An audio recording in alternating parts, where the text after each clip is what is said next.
menyeramkan gitu ya, teman-teman. Oke, nah sekaligus Suicide Prevention World Day ini jatuh di tanggal 10 September, teman-teman sekalian, atau yang bertepatan dengan hari ini, begitu ya.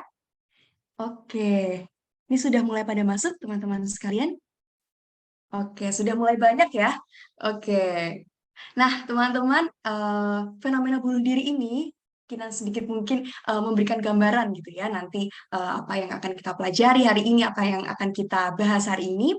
Kalau fenomena bunuh diri ini merupakan dampak dari adanya perasaan tidak berharga begitu, pandangan akan diri yang mungkin selalu kurang atau merasa diri tidak berguna begitu ya, sehingga seseorang ini berpikir bahwa tidak ada jalan keluar dari permasalahan yang dialami. Nah, sehingga seseorang tersebut cenderung melampiaskannya ke perilaku yang mungkin impulsif gitu ya, yang membahayakan seperti bunuh diri. Nah, teman-teman peserta sekalian, pada webinar kita kali ini nanti kita akan sama-sama belajar nih mengenali terkait apa itu bunuh diri, kemudian apa saja tanda-tanda dari perilaku bunuh diri, kemudian nanti juga kita akan belajar nih terkait faktor-faktor yang memungkinkan seseorang melakukan perilaku ini. Bahkan juga nanti mungkin akan dibahas gitu ya oleh pembicara kita terkait dengan perilaku ini dan juga keterkaitan dengan gangguan mental. Bahkan juga mungkin nanti kita akan berbicara dengan seseorang yang dengan kecenderungan bunuh diri, atau mungkin kalau ada teman-teman yang nanti ada pertanyaan atau mau cerita sedikit berbagi gitu, dipersilahkan juga gitu ya. Nah, untuk itu webinar kali ini tentu sangat membantu kita sekalian teman-teman peserta untuk mengerti bagaimana kita mampu membuat safety plan untuk seseorang dengan kecenderungan bunuh diri ini, sehingga nantinya itu dapat menolong kita sekalian yang memiliki kecenderungan perilaku agresif ini, atau mungkin orang-orang di sekitar kita gitu ya, untuk menemukan harapan atas hidup yang mereka miliki. Nah, untuk itu kami mengharapkan juga untuk teman-teman peserta sekalian untuk dapat mengikuti webinar kita pada hari ini dari awal sampai akhirnya nanti ya. Dan juga sebelum kita masuk pada pemaparan materi hari ini, teman-teman sekalian, kita akan melihat gitu ya sedikit cuplikan dari Solution. Kepada teman-teman panitia, dipersilakan.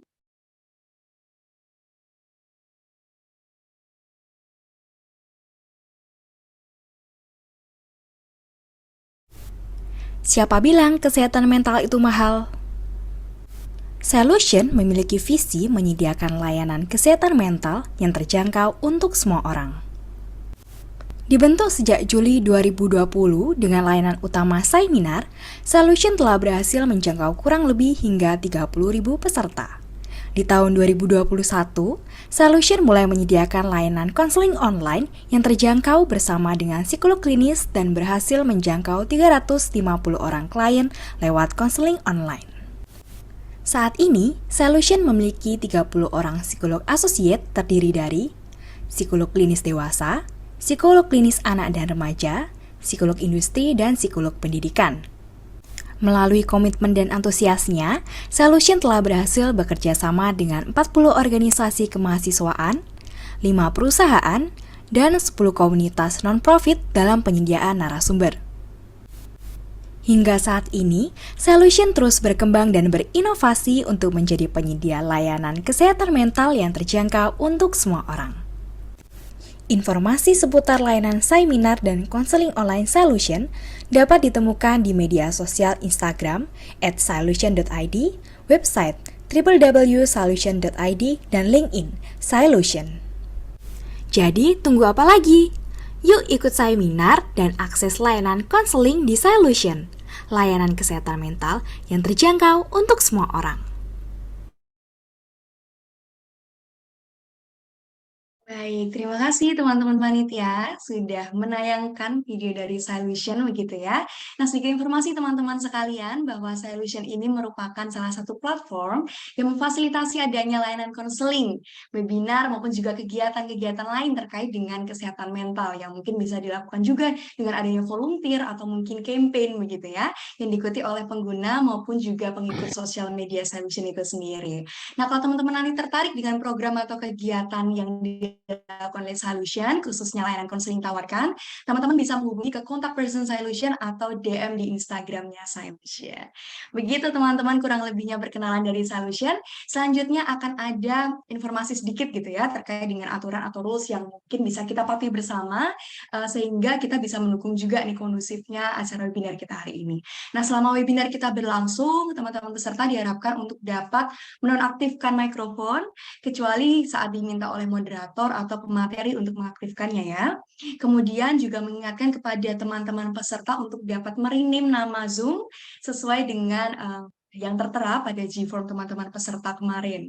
Kemudian juga apabila memungkinkan dan peserta sedang tidak terkendala jaringan, kami juga merindukan kepada teman-teman peserta untuk dapat menyalakan kamera nih di sepanjang seminar ini berlangsung supaya nanti kita bisa terlihat lebih akrab gitu ya, dan juga nanti mungkin bisa lebih interaktif dengan pembicara kita. Dan setelah sesi Q&A atau sesi tanya jawab nanti akan dibagikan link evaluasi teman-teman oleh panitia, dan link evaluasi ini wajib diisi oleh seluruh peserta begitu ya, sebagai salah satu syarat untuk teman-teman mendapatkan sertifikat gitu. Jadi jangan lupa untuk mengisi link evaluasinya ya teman-teman. Nah, mengingatkan lagi jangan lupa untuk mematikan mikrofonnya dulu ya teman-teman sebelum nanti diminta oleh moderator atau pemateri untuk mengaktifkannya. Oke, nah selanjutnya teman-teman, pembicara kita kali ini luar biasa sekali. Beliau adalah Kak Kania Mutia, MC Psikolog. Kepada Kak Kania mungkin Kinan bisa menyapa dulu Kak Kania. Selamat malam. Oke. Gimana kabarnya Kak Kania? Alhamdulillah, Jogja lagi hujan, jadi lagi syahdu. Oke, iya Kak, hujan deras ya Kak. Ini Kinan bisa panggil siapa Kak? Kak Kania atau Kak Mutia atau siapa nih Kak?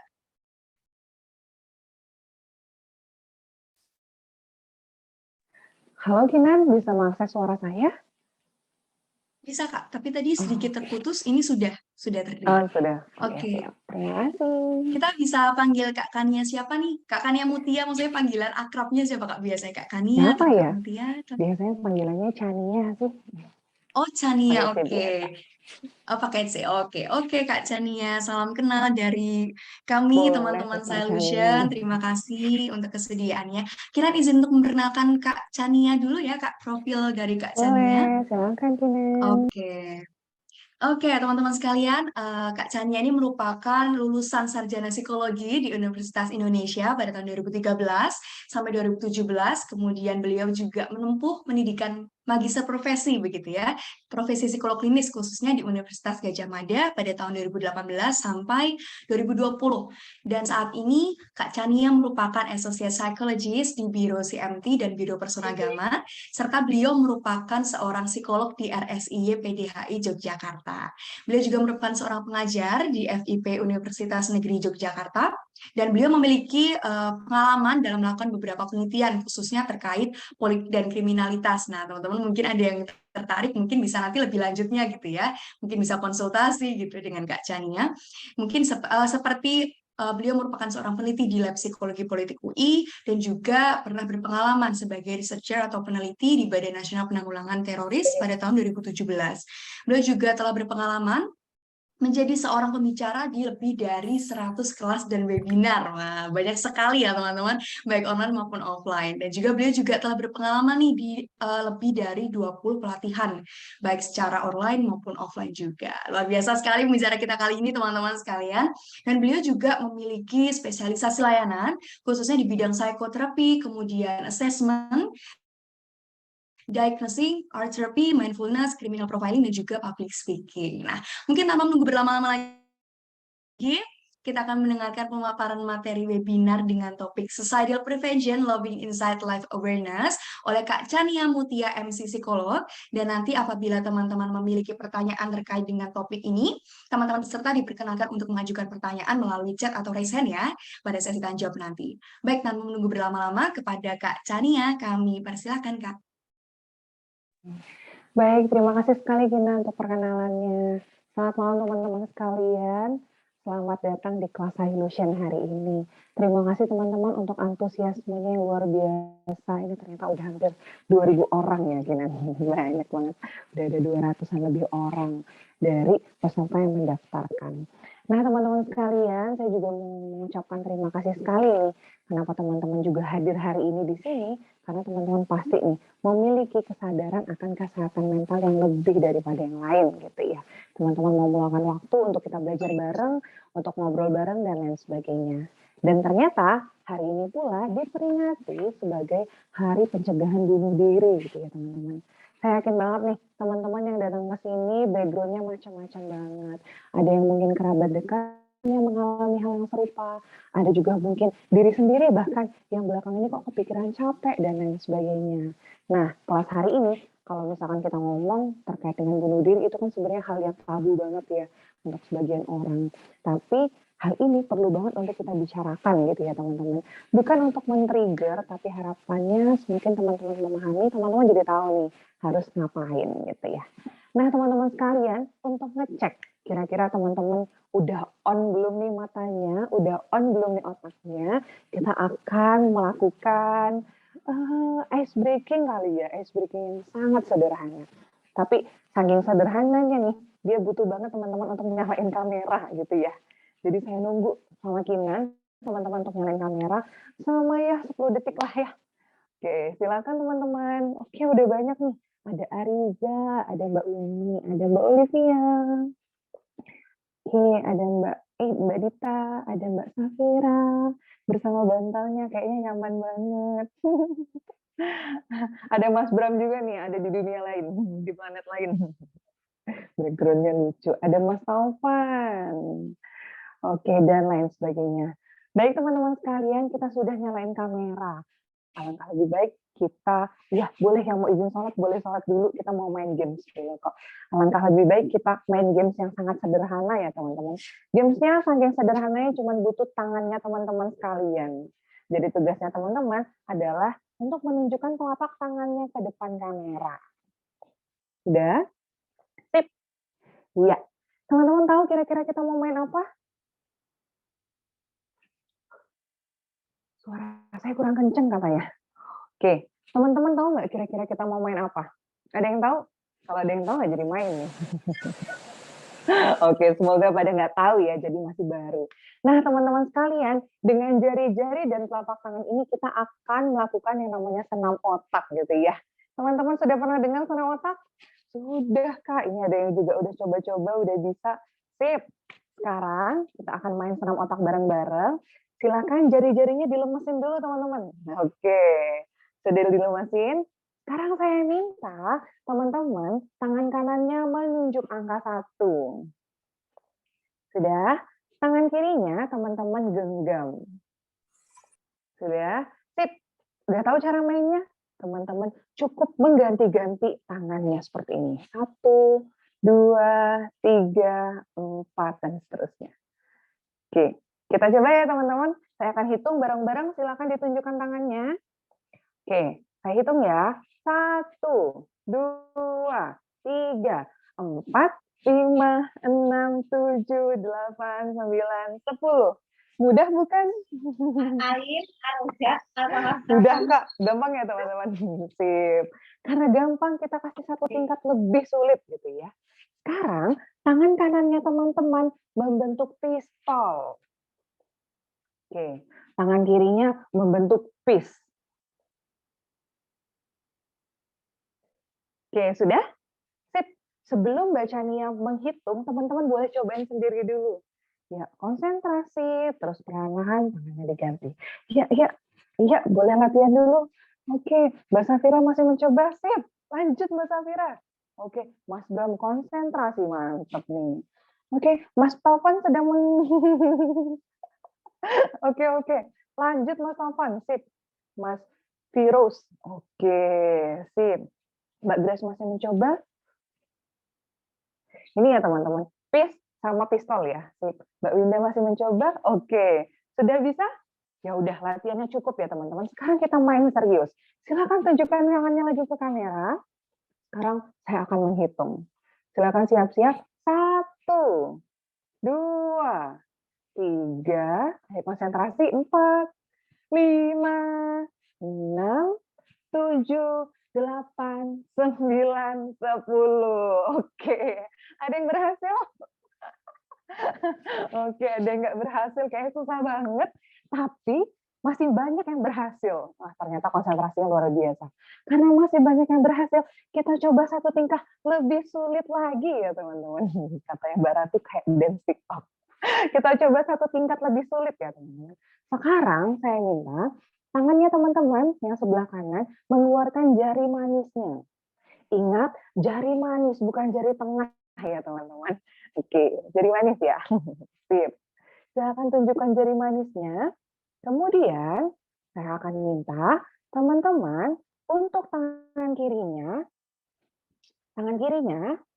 sudah tunjukkan tangan kirinya, untuk membentuk jari telunjuk. Sudah? Oke, sip. Baik. Mbak Salvatina udah geleng-geleng, susah banget nih. Sip, ini satu-satu nih jarinya. Oke, teman-teman boleh coba mulai dari sekarang, silakan. Oke, silakan latihan jari manis dan jari telunjuk ya teman-teman, bukan jari tengah. Oke, ayo jari manis. Iya, dicoba lagi. Oke, sip. Oke, latihannya sudah cukup? Oke, sudah cukup. Sekarang kita mulai ya teman-teman. Silakan tunjukkan jarinya. Ini karena bacanya harus konsentrasi, bacanya nggak main ya. Saya menghitung aja. Alasan.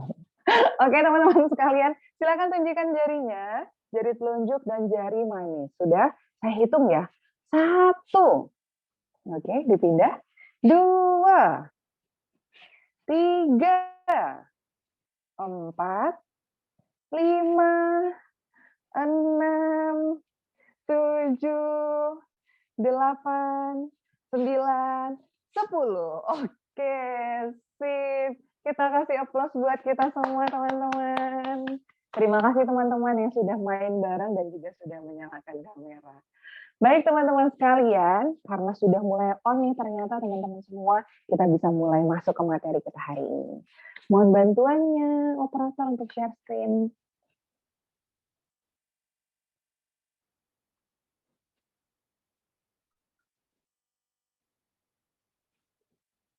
Oke, kita tunggu operator untuk share screen ya. Nah, teman-teman sekalian, sambil kita nunggu operator untuk share screen, hari ini kita duduk bareng-bareng di sini nih. Untuk ngapain? Untuk belajar. Tapi saya yakin juga nih, teman-teman pasti tidak semuanya baru belajar ini dari nol gitu. Teman-teman pasti sedikit banyak sudah mungkin tahu terkait apa sih pencegahan terkait bunuh diri itu apa, tanda-tanda awal dan lain sebagainya. Jadi sebenarnya kita duduk bareng-bareng di sini ya buat diskusi aja ya teman-teman. Yang pinter, semoga makin pinter. Yang misalkan teman-teman belum tahu sesuatu, semoga teman-teman dapat satu hal baik dari kelas kita hari ini. Operator, sudah ready untuk share screen-nya? Ini sudah di-share screen, Kak Chania. Sudah di-share screen Apakah ya? sudah terlihat di teman-teman sekalian di Kinan sudah terlihat share screen Kak Chania? Oke, sebentar ya. Oke, sudah masuk ternyata.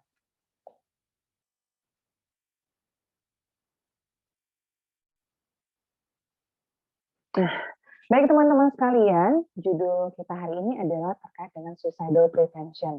Hari ini diperingati sebagai hari pencegahan bunuh diri gitu ya teman-teman. Dengan beragam latar belakang yang membuat hari ini kita semua duduk bareng-bareng di sini. Bukan berarti bacanya akan menggurui, semoga kita bisa belajar sesuatu bareng-bareng ya teman-teman. Nanti kalau ada hal yang teman-teman pengen tanyakan juga boleh banget. Ini by the way, Kinan saya sampai jam berapa ya untuk sharing materinya? Biasanya overtime, nggak bisa Q&A nanti. Teman-teman panitia, kira-kira jam berapa? Jam 8 kah atau ada yang komen jam 00 Kak? Jam 00. Iya sih, pasti nggak akan ada habisnya kalau kita ngomongin terkait topik ini. Oke, siap. Sampai Terima jam kasih. 9 Kak. Oke, baik. Baik teman-teman sekalian, kita akan mulai untuk materi hari ini. Next slide, Kak. Baik teman-teman sekalian, ini tadi yang sudah dikenalkan oleh Kinan. Nama saya adalah Chania Mutia. Saya juga ada di Instagram, teman-teman boleh cek di @chaniamutia. Selain itu, saya juga menjadi seorang psikolog, salah satunya jadi asosiat di Solution. Jadi kalau teman-teman butuh konseling online nih untuk ngobrol-ngobrol lebih lanjut, boleh banget. Atau kalau teman-teman ada di Jogja, pengen cek-cek kondisi mental, juga boleh banget ke Biro Psikologi CMT, Persona Gama, atau teman-teman boleh nih ke UPT LBK UNY, karena saya mengajar di UNY, gitu ya. Next slide, Kinan.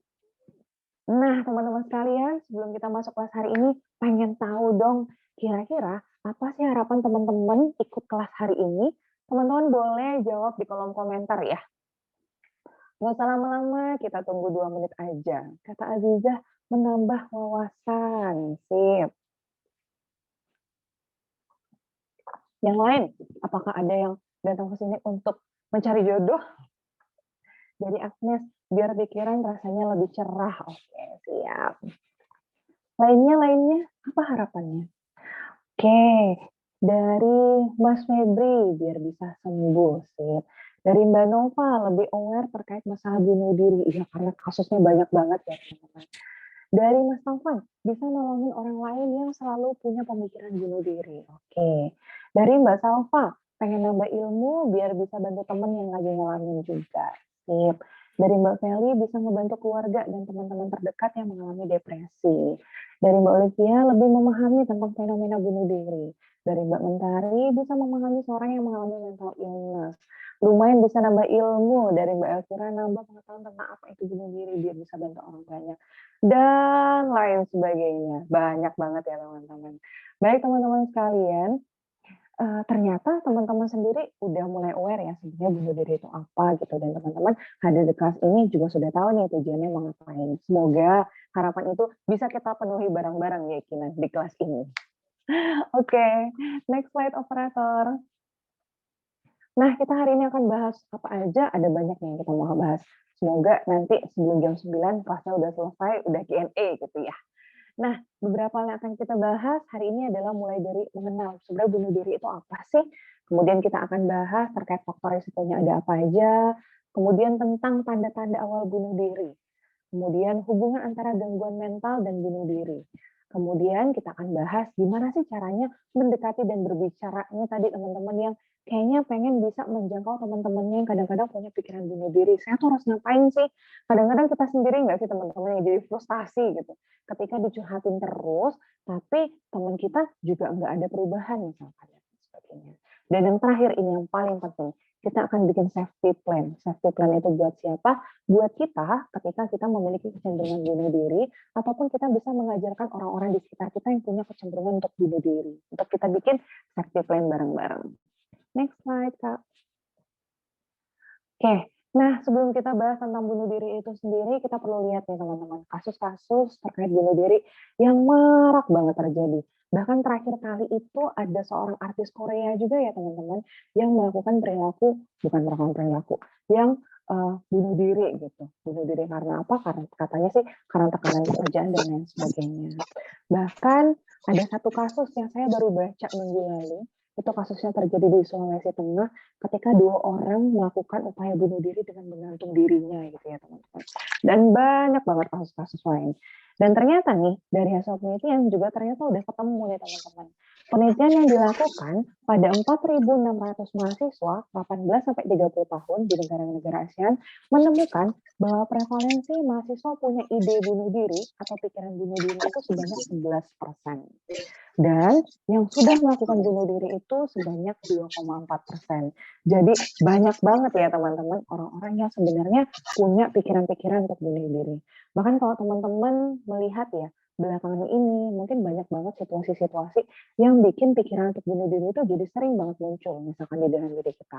Yang pertama, mungkin teman-teman ada yang sedang mengerjakan tugas akhir, teman-teman yang sedang memiliki masalah keluarga, atau mungkin teman-teman yang terdampak karena COVID dan lain sebagainya. Kadang-kadang kondisi itu beresiko bikin kita punya pikiran untuk bunuh diri. Nah, secara ASEAN nih teman-teman, di Indonesia itu menduduki peringkat ke-8 pada kasus bunuh diri di negara ASEAN lainnya. Sekitar 10.000 orang melakukan bunuh diri dalam 1 tahun kalau menurut WHO. Jadi kalau dibaca, karena hari ini adalah hari pencegahan bunuh diri, diketahui bahwa setiap 40 detik ada satu orang yang bunuh diri. Oke. Nah, kalau teman-teman bayangin ya, dalam 1 menit, dalam 40 detik ini ada satu orang yang bunuh diri, maka dalam 1 menit itu ada berapa orang yang bunuh diri?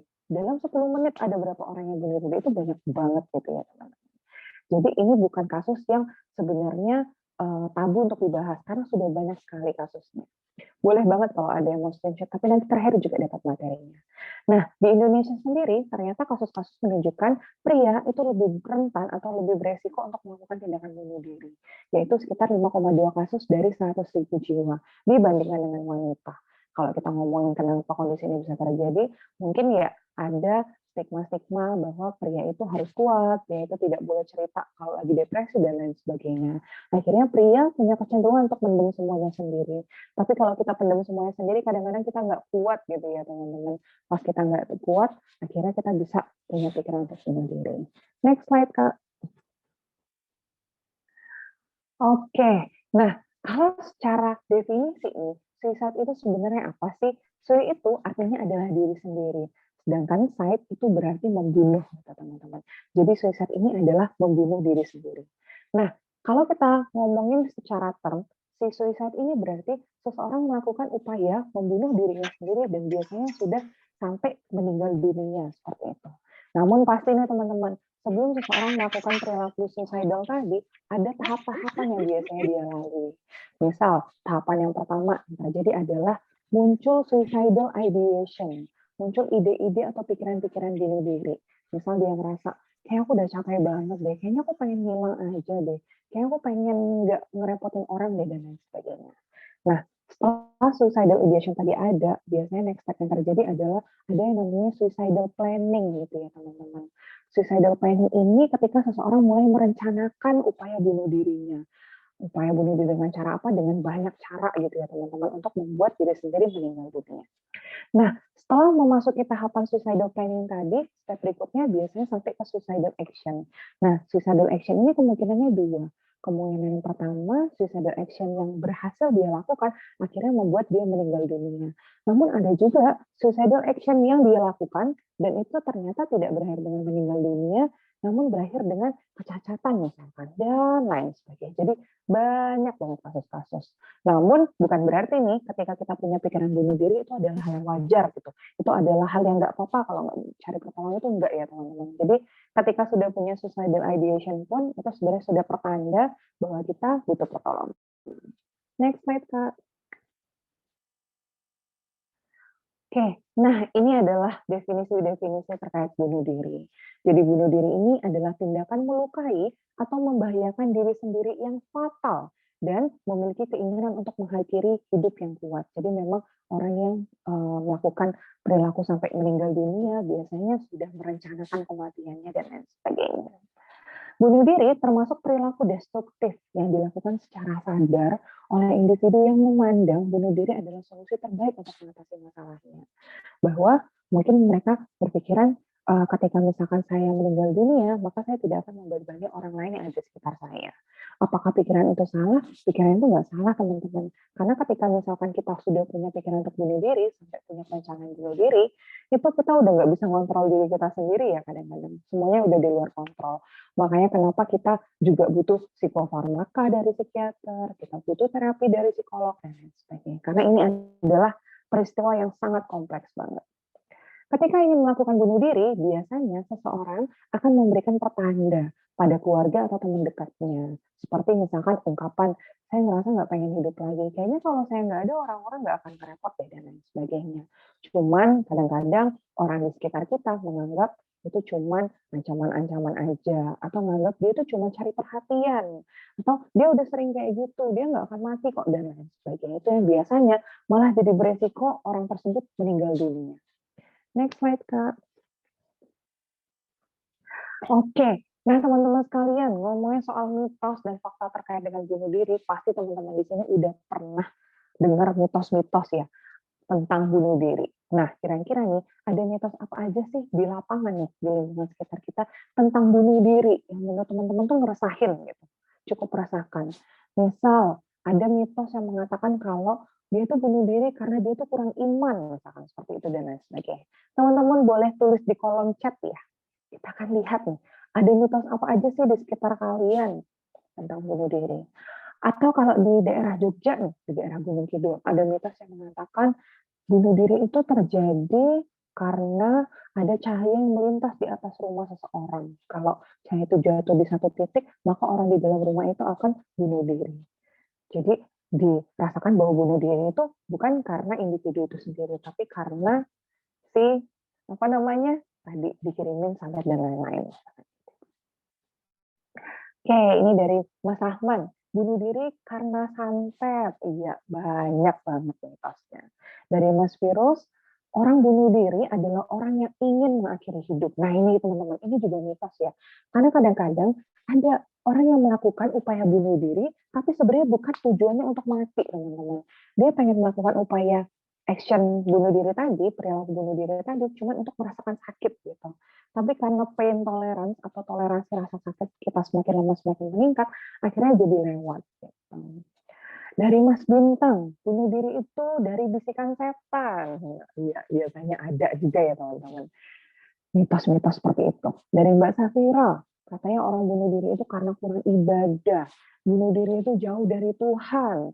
Padahal kasusnya di lapangan banyak banget ya orang-orang yang juga kadang-kadang beragama gitu, tapi tetap melakukan perilaku bunuh diri. Dari Mbak Dita, dia bunuh diri karena dia lagi nyari perhatian, benar banget. Kurang dekat dengan Tuhan. Bunuh diri baperan mitos. Oke. Kemudian kurang iman, bunuh diri kurang bersyukur, bunuh diri untuk menghilangkan rasa sakit. Bunuh diri adalah orang yang lembek, gitu, orang-orang yang tidak kuat. Bunuh diri yang imannya kurang kuat. Katanya orang bunuh diri karena ada setan lewat yang mendukung keinginannya bunuh diri. Oke, bunuh diri itu haram. Bunuh diri karena penasaran. Pertanda kita percaya bahwa Tuhan itu ada. Oke. Sip. Bunuh diri karena stres. Bunuh diri karena putus asa. Bunuh diri karena putus cinta. Bunuh diri karena pengen handphone, ditolak, dan lain sebagainya. Oke teman-teman, sudah lihat ya, ada banyak sekali mitos tentang bunuh diri di lingkungan kita yang sangat meresahkan. Gitu. Makanya kenapa teman-teman hari ini duduk bareng di sini untuk kita lurusin nih, sebenarnya mitos-mitos itu tuh bener apa enggak sih? Next slide, Kak. Oke, teman-teman, ini adalah beberapa mitos dan fakta terkait dengan bunuh diri. Misal, ada mitos yang mengatakan bahwa bunuh diri itu cuma terjadi di negara-negara yang berpendapatan tinggi aja. Misal, negara berpendapatan tinggi itu di Korea. Karena di Korea itu stresnya tinggi banget, orang-orang pusing banget menghadapi hidup, makanya banyak yang meninggal karena bunuh diri. Tapi ternyata 79% bunuh diri itu juga terjadi di negara-negara berpendapatan rendah sampai sedang. Di Indonesia, Malaysia, negara-negara seperti India dan lain sebagainya juga ternyata ada teman-teman peristiwa atau kejadian bunuh diri akibat masalah ekonomi misalkan dan lain sebagainya. Kemudian yang kedua, ada mitos. Mereka yang berbicara tentang keinginan bunuh diri tidak sungguh-sungguh bermaksud untuk melakukannya. Biasanya mereka kayak gitu cuma nyari perhatian. Nah ini tadi ada beberapa yang menjawab seperti ini. Benar banget teman-teman. Jadi di lapangan orang-orang pahamnya seperti itu. Dia cuma cari perhatian dan lain sebagainya. Kemudian yang terjadi adalah dia menyesal ketika orang tersebut ternyata benar-benar bunuh diri. Nah, faktanya nih, mereka yang bicara tentang keinginan bunuh diri sebenarnya tuh lagi mencari bantuan, teman-teman. Bantuan untuk ngatasin rasa nggak nyaman yang dia rasakan di dalam dirinya dia. Jadi misalnya teman-teman melihat postingan-postingan dari teman-teman kalian di Instagram, di Twitter, dan lain sebagainya yang menyatakan keinginannya bunuh diri. Sebenarnya dia melakukan itu bukan cari bantuan ya teman-teman. Dia melakukan itu sebenarnya tujuannya biar orang-orang lain bukan cari perhatian, tapi buat mencari bantuan. Gitu. Biar dia dijangkau sama orang-orang yang di sekitarnya. Namun mungkin karena kita terlalu sering melihat postingan-postingan dia nih di sana, di internet, dan lain sebagainya, kita jadi merasa bahwa dia cuma cari perhatian gitu ya teman-teman. Padahal kalau misalkan dia cuma mencari perhatian, biasanya dia tidak akan berakhir sampai ke perilaku bunuh diri. Tapi kebanyakan biasanya akan berakhir dengan perilaku bunuh diri kalau tidak dicegah. Kemudian yang ketiga, mitosnya adalah bunuh diri hanya dilakukan individu dengan gangguan mental. Jadi bunuh diri itu cuma dilakukan sama orang-orang yang depresi misalkan, cuman orang-orang yang skizofrenia dan lain-lain. Nah faktanya nih, ternyata bunuh diri itu juga bisa terjadi secara impulsif. karena kita ngerasa udah nggak bisa ngatasin lagi tekanan hidup gitu ya teman-teman. Jadi misal nih, ada nggak sih orang yang bunuh diri tanpa ada planning gitu ya? Mungkin aja teman-teman dia tidak melalui tahap-tahap muncul suicidal ideation dan lain sebagainya, tapi langsung meninggal dunia itu juga mungkin.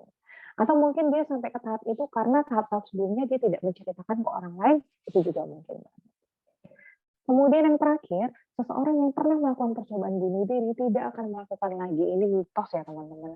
Karena ternyata nih faktanya, ketika seseorang sudah pernah melakukan percobaan bunuh diri, biasanya itu jadi faktor kerentanan yang terbesar teman-teman. Untuk dia di lain waktu akan melakukan hal yang sama ketika dia ngerasa masalahnya udah nggak bisa diatasi lagi. Jadi teman-teman sekarang udah tahu ya, bahwa mitos-mitos terkait bunuh diri yang ada di masyarakat ini harus banget untuk kita counter gitu, harus kita lawan dengan fakta-fakta yang sebenarnya ada di hasil-hasil penelitian dan di lapangan. Next slide, Kak. Oke, nah ini ada beberapa faktor resiko bunuh diri. Jadi kalau tadi teman-teman sudah tahu, salah satu faktor resikonya adalah ketika dia pernah melakukan perilaku bunuh diri sebelumnya, ada faktor-faktor lain juga nih yang meningkatkan kemungkinan terjadinya suatu kejadian atau perilaku bunuh diri. Misal yang pertama, dia memiliki masalah finansial atau masalah di dalam keluarga.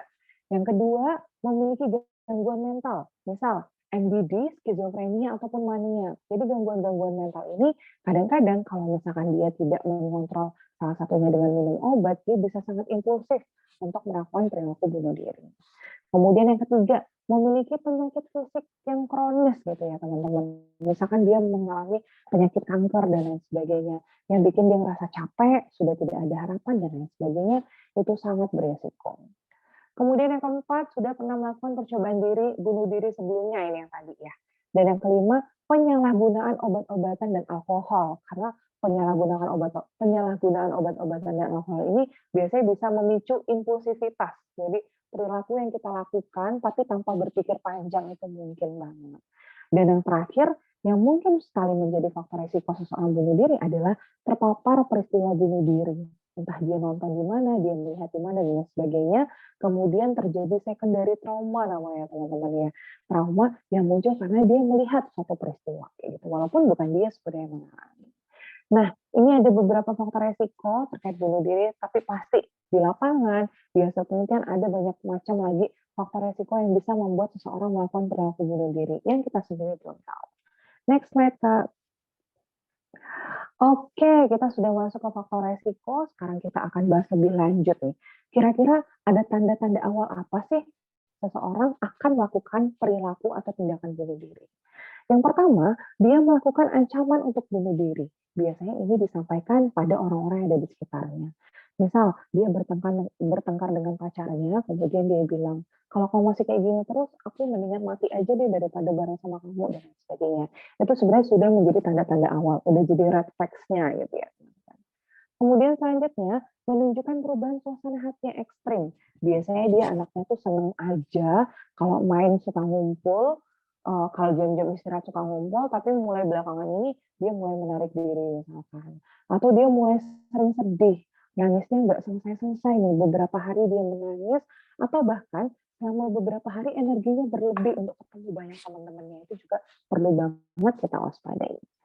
Kemudian tanda-tanda lain, pernah mencoba bunuh diri sebelumnya ini yang tadi ya teman-teman. Jadi memang ketika ada seseorang yang melakukan perilaku bunuh diri sebelumnya, itu menjadi resiko yang sangat besar untuk dia melakukan perilaku yang sama di kemudian hari.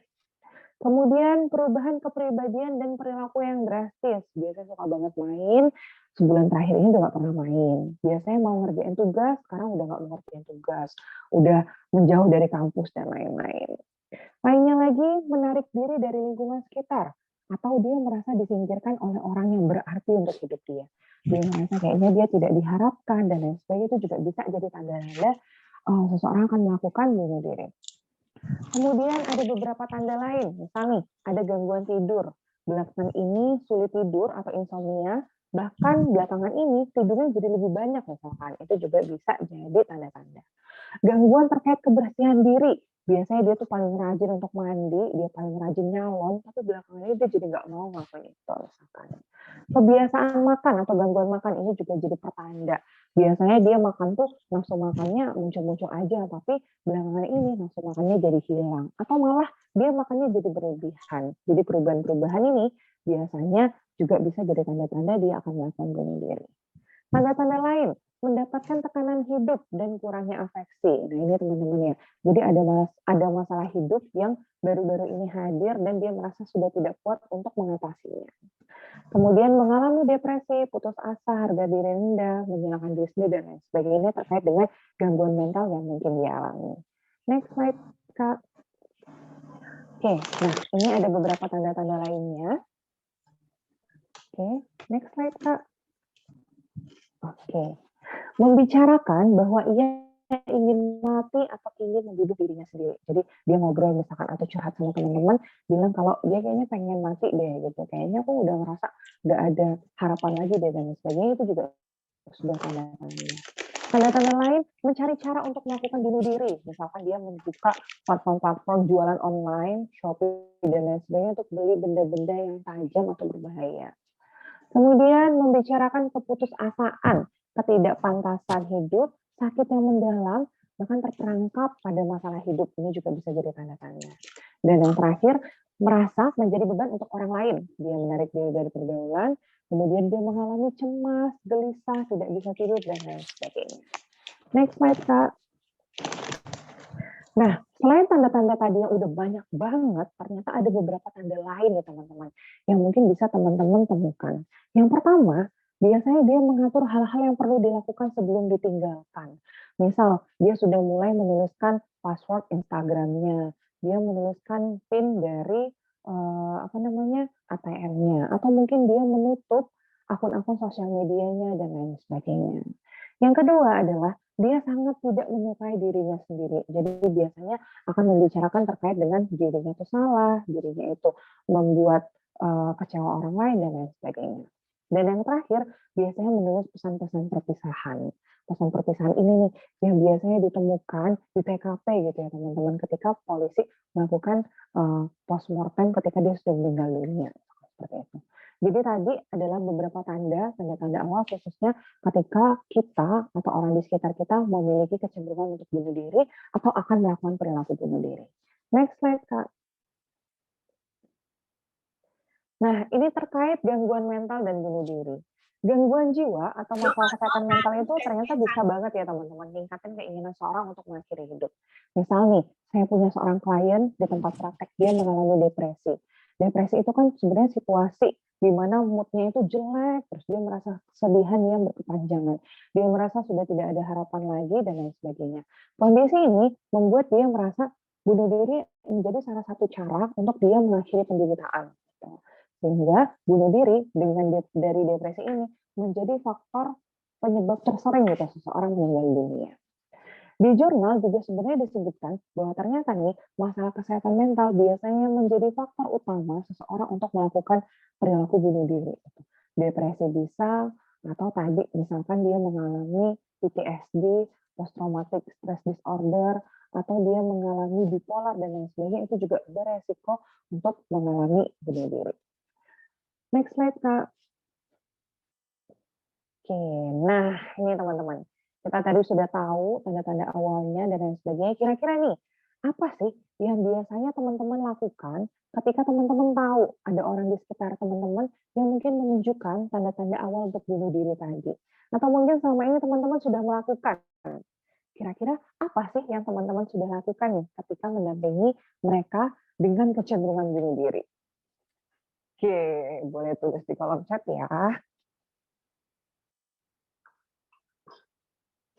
Oke, sudah banyak yang masuk.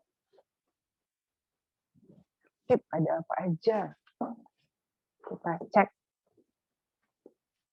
Dari Mas Febri, mengajak bicara, diajakin talk, deep talk gitu ya.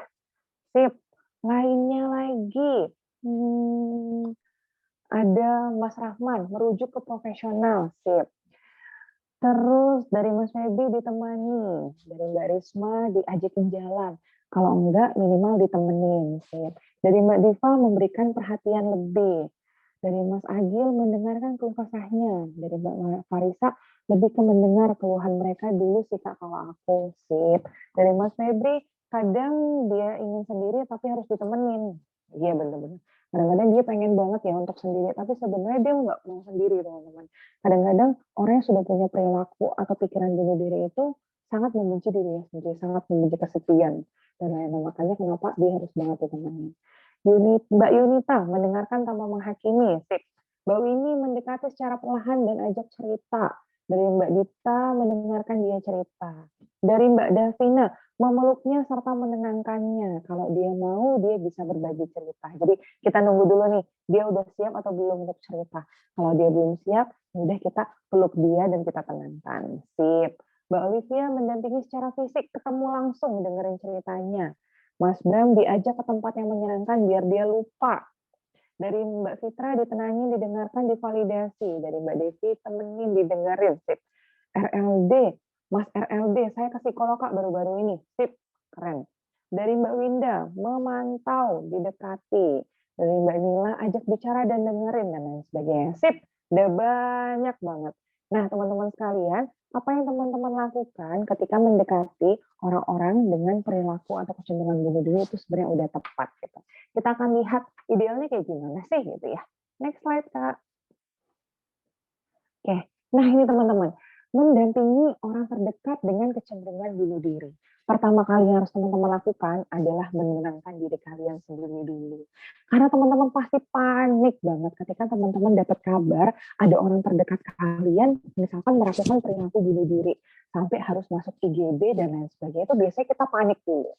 Yang harus kita lakukan ketika panik adalah tenangkan diri sendiri. Karena kalau kita panik juga nih, di kita ketemu dia juga akan ngerasa, ya kalau misalkan aku cerita nanti dia bakal lebih panik lagi. Jadi kita tenangin diri dulu.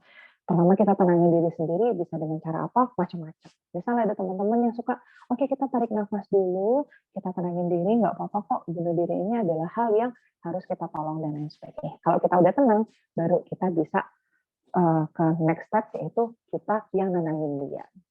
Biasanya nih, ketika kita menemui orang-orang yang melakukan perilaku bunuh diri, misalkan perilaku bunuh diri itu gagal, kemudian dia berakhir di rumah sakit, respon yang pertama kali dia tunjukkan ke kita biasanya adalah nangis gitu ya teman-teman. Nah, ketika dia nangis, apa yang harus kita lakukan? Jangan ditanya, kamu kenapa kayak gini, dan sebagainya pasti akan sangat celah buat dia. Jadi yang harus teman-teman lakukan kayak tadi yang dijawab sama teman-teman, adalah menenangkan dia. Teman-teman boleh nenangin dengan cara peluk dia, teman-teman boleh peluk dia, terus teman-teman boleh bilang, nggak apa-apa kok aku ada di sini untuk nemenin kamu. Nanti kalau dia kondisinya udah lebih stabil, teman-teman boleh masuk ke step berikutnya. Step berikutnya adalah teman-teman boleh sekali mendengarkan ceritanya. Teman-teman ajak dia terbuka secara emosi dan lakukan refleksi emosi. Misalnya dia di rumah sakit kondisinya, teman-teman udah nemenin dia di hari pertama, besoknya teman-teman ajakin dia sarapan, baru nanti teman-teman ngobrol sama dia perlahan. Kamu lagi ada masalah ya, misalkan. Nanti dia baru cerita. Iya sebenarnya baru-baru ini aku putus sama pacarku dan itu bikin aku hancur banget dan lain-lain. Tugas teman-teman adalah merefleksikan emosinya. Iya sih, aku paham kalau aku ada di posisi itu aku juga nggak akan sanggup misalkan seperti itu. Next lain yang harus teman-teman lakukan pas ngobrol sama mereka adalah hindari judgement-judgement tertentu. Kalau teman-teman merasa bunuh diri itu adalah hal yang tabu, dia nggak akan mau ngomongin soal perilaku bunuh dirinya. Jadi teman-teman juga harus biasa aja dengan istilah bunuh diri gitu ya teman-teman. Kamu kenapa kok kemarin sampai melakukan percobaan bunuh diri? Ya aku tuh kayak gitu karena aku ngerasa udah nggak ada jalan keluar lagi. Tapi kalau teman-teman, kamu kok bisa sih ngelakuin bunuh diri? Kan nggak boleh gitu. Dia pasti dari awal udah defense, dia nggak bisa terbuka gitu ya. Kemudian hal lain lagi yang bisa kita lakukan adalah berada di sekitarnya. Ini penting banget. Kita perlu hadir secara fisik ya teman-teman. Soal kita hadir secara emosi untuk mendengarkan itu boleh besok pas dia kondisinya udah lebih stabil. Tapi minimal hari ini ada orang yang ada di sekitar dia. Entah untuk kalian nonton Netflix bareng atau ngelakuin hal-hal yang dia suka. Tujuannya tadi ya, untuk minimal nih mengalihkan pikiran dia untuk sementara waktu. Tapi besok baru kita bahas perlahan. Kemudian hal lain lagi yang harus teman-teman lakukan ketika berada di sekitar orang-orang dengan kecenderungan bunuh diri adalah teman-teman perlu menjauhkan benda-benda berbahaya yang ada di sekitarnya. Jadi kalau dia anak kosan, di dalam kamarnya ada pisau atau ada gunting, teman-teman punya tugas untuk memindahkan pisau, gunting, dan lain-lain. Kalau misalkan dia tinggal di rumah keluarganya, dia masih sekolah misalkan, teman-teman perlu banget untuk sampaikan ke orang tuanya, untuk orang yang tuanya membantu. Kalau dia kondisinya mengalami gangguan mental, misalkan dia mengalami bipolar atau dia mengalami skizofrenia, orang tuanya diminta untuk kontrol obatnya. Jadi obatnya diberikan sesuai dengan jamnya aja dan sesuai jumlahnya. Karena kadang-kadang obat itu dijadikan salah satu cara orang-orang untuk bunuh diri gitu ya teman-teman. Dan yang terakhir, sadarilah bahwa kita juga punya keterbatasan gitu ya teman-teman. Seorang psikolog aja punya keterbatasan, apalagi kita misalkan yang konselor atau kita yang teman aja sebenarnya sama dia gitu. Nah, ketika misalkan teman-teman ngerasa kayaknya teman-teman bingung nih apa yang bisa teman-teman lakukan, yang harus teman-teman lakukan adalah mencari bantuan profesional. Jadi teman-teman ajak dia, kamu mau nggak ke psikolog? Aku punya kenalan psikolog loh, namanya Mas Rahman misalkan kayak gitu. Boleh banget kalau misalkan kamu mau ke sana aku temenin. Atau kamu mau nggak ke psikiaternya ada Dokter Rahman, dia orang yang sangat profesional, dia pintar banget nih, kayaknya kamu bakal cocok deh. Kalau kamu mau, aku mau kok nemenin gitu. Dan ketika teman-teman ngajak ini, teman-teman juga harus sampaikan ke dia, bukannya saya tidak mau membantu, tapi saya merasa saya terbatas untuk membantu kamu. Jadi kayaknya kita perlu banget ya untuk cari bantuan profesional. Jadi seperti itu. Jadi ini beberapa cara yang bisa teman-teman lakukan untuk mendampingi orang terdekat yang punya kecenderungan untuk bunuh diri. Next slide, Kak. Oke, nah ini adalah beberapa hal yang teman-teman bisa lakukan untuk berbicara dengan orang dengan kecenderungan bunuh diri. Kadang-kadang kita bingung ya teman-teman mau ngomongin apa sama dia dan lain sebagainya. Takut ngomongin soal bunuh diri nanti jadi menyinggung dan lain sebagainya. Nah, beberapa hal yang bisa kita lakukan, yang pertama adalah memberi kesempatan kepadanya untuk mengungkapkan dan mengekspresikan pikiran dan perasaannya. Misal kita membiarkan dia untuk nangis, biarin dia untuk mengekspresikan kemarahannya, tuh biarkan dia untuk berteriak. Gitu. Jadi kita kasih kesempatan. Gak apa-apa kok kalau mau nangis, gak apa-apa kalau mau teriak, gak apa-apa, wajar banget. Karena rasanya memang sakit. Kemudian yang kedua yang bisa kita lakukan adalah mencari tahu sikapnya tentang bunuh diri. Ini penting banget ya teman-teman. Pada orang yang sudah melakukan perilaku bunuh diri atau pada orang yang belum melakukan bunuh diri. Misal teman-teman tanya nih, emang kalau menurut kamu bunuh diri itu gimana sih? Ya kalau menurutku orang-orang yang bunuh diri adalah orang-orang yang hebat, orang-orang yang berani, orang-orang yang punya pilihan hidup dan lain sebagainya. Jadi teman-teman coba nih untuk kenali gimana persepsi dia tentang bunuh diri untuk menilai kira-kira dia mungkin melakukan bunuh diri apa enggak gitu ya teman-teman sekalian. Kemudian yang terakhir adalah mendiskusikan tentang masalah terkait dengan hubungan, termasuk kekhawatiran dia tentang orang lain dan lain sebagainya yang jadi sumber penyebab dia mungkin mengalami tekanan hidup, itu juga perlu banget didiskusikan.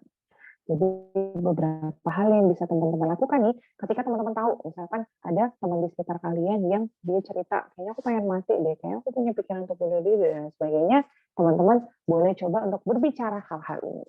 Next slide, Kak. Oke, teman-teman sekalian, sekarang kita akan masuk ke bagian yang paling terakhir. Next slide, Kak Adel.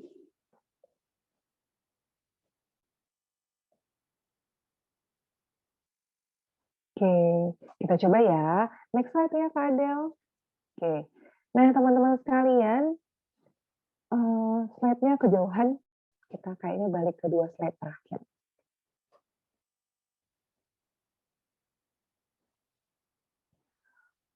Oke, balik lagi ke slide sebelumnya.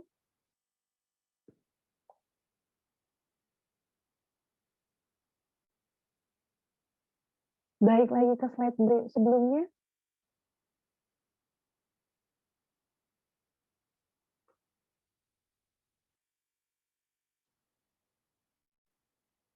Balik lagi ke slide sebelumnya. Slide setelahnya.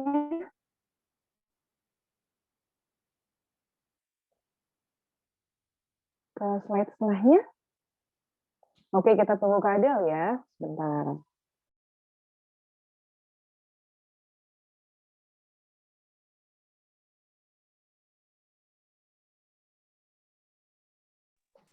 Oke, Kak Adel, next slide ya. Kita masuk Apa ke ada kendala, Kak Adel? safety plan ya.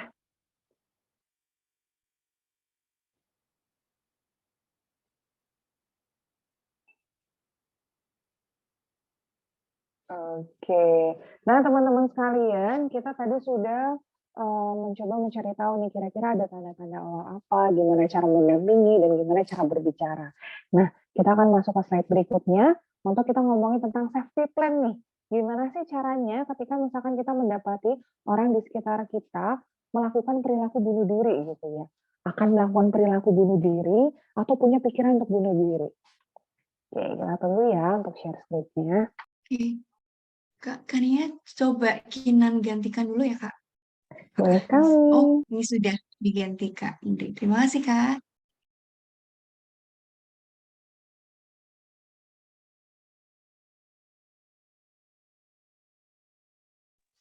Baik teman-teman sekalian, sekarang saya akan meminta teman-teman untuk latihan nih.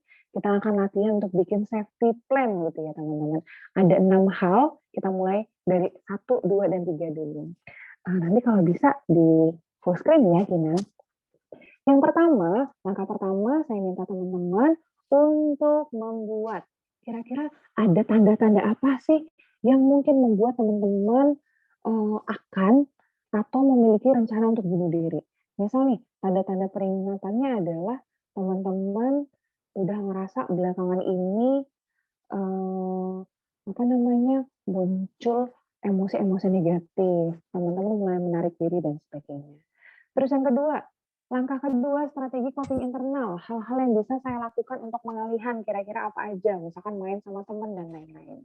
Yang ketiga, situasi sosial dan orang-orang yang bisa membantu mengalihkan perhatian, misal pacar dan lain-lain gitu ya teman-teman. Sip, bisa kita mulai sekarang ya teman-teman, silakan.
Oke teman-teman, ada kendala mengisinya?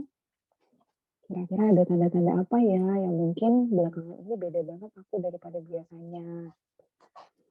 Misalkan tanda-tandanya teman-teman mulai terasa ter-trigger nih ketika nonton apa gitu. Itu juga boleh. Jadi ini safety plan untuk mengenal diri sendiri ya teman-teman. Nah dari Mbak Dita sebenarnya. Misal tanda-tandanya emosi nggak stabil dan lebih mengurung diri di kamar atau menutup diri dari orang-orang. Yang pertamanya sering ngerasa pengen nangis, terus suka capek sama kegiatan yang nggak terlalu berat sama pusing. Ngerasa nggak berguna. Mulai ada suicidal planning, segala masalah jalan keluar yang dipikirkan arahnya ke suicide. Sering ngelamun dan lain sebagainya. Sip, teman-teman coba ya di list. Tanda-tanda apa aja sih yang kalian rasakan? Oke, merasa tidak berharga, tidak melakukan yang terbaik. Emosi nggak stabil, menyendiri, suka menyalahkan diri sendiri. Oke, kalau sudah kita lanjut ke yang kedua juga teman-teman boleh ketik di kolom komentar atau in case teman-teman mau bikin di catatannya sendiri boleh banget. Biar bisa dibuka kapan-kapan kalau nah, nanti langkah keduanya strategi coping apa nih yang bisa teman-teman lakukan untuk mengalihkan gitu ya untuk sementara waktu. Misal dengerin konser BTS di YouTube gitu. Dengerin konser Coldplay di YouTube gitu.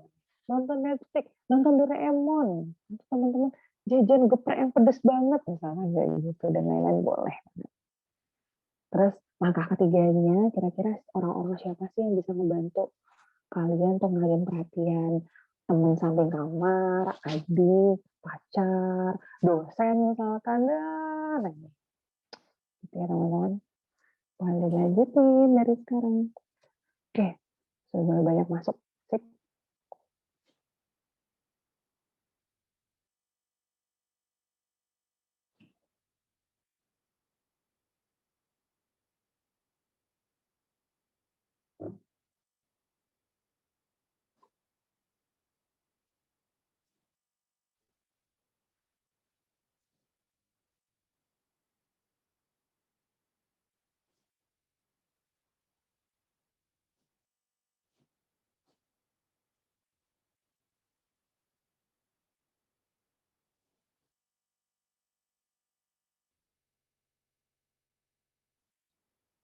Oke.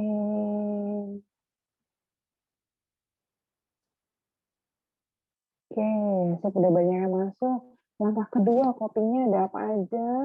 Ada yang dengerin musik atau tidur, healing dengan baca Al-Quran, baca novel, nonton drama, makan pedes-pedes, sip. Menyibukkan diri dengan hal yang disukai, cari tahu kesukaannya apa, terus diajakin. Melukis, dengerin K-pop, sip. Jajan yang banyak, jalan kaki keluar rumah. Ajak klien keluar dari rutinitas program dalam rehabilitasi, sip, boleh banget. Makan seblak yang pedes, turu, katanya. Oke, sip. Oke, langkah 2, gangguin orang. Oke, jalan-jalan keluar nangis, minum kopi atau makan makanan pedas. Oke, mendengarkan musik atau nonton film, menyibukkan diri dalam hal positif, bisa olahraga, main sama teman, makan, dan lain-lain. Oke, dari Mas RLD, mengetahui akan masalahnya, mengenali diri, tidak defend mechanism, terus sampai cari solusi, boleh. Nah, kemudian yang ketiga ya, siapa sih yang bisa kita temui? Ada macam-macam nih. Ada yang caregiver, ketemu sama caregiver atau orang-orang yang biasanya ngebantu gitu atau mendampingi. Ketemu konselor, ketemu psikolog, psikiater, ketemu ibu, sip. Ketemu sama Allah, boleh. Dapat semangat dari Anabul biar tetap bisa menjaga Anabul, sip, boleh banget teman-teman. Punya peliharaan tuh sebenarnya sangat signifikan banget buat kesehatan mental, jadi bagus ya. Allah dan orang-orang yang dicintain yang masih mengharapkannya untuk terus hidup dan berjuang. Sip. Konselor, orang tua sama temen. Oke, sip. Nggak ada siapapun, kata Mas Febri. Sip. Cari kegiatan sama teman dekat. Nonton ceramah, dengerin Quran. Sip. Teman dekat, ketemu psikolog atau psikiater. Oke. Keluarga, tembok katanya Mbak Risma. Pacar dan teman dan lain sebagainya. Sip, teman-teman sudah bikin ya plan ketika misalkan teman-teman punya kecenderungan bunuh diri atau orang di sekitar kita punya kecenderungan bunuh diri. Ini udah ada 3 step, kita akan lanjut ke 3 step berikutnya. Next slide, Mbak Kinan.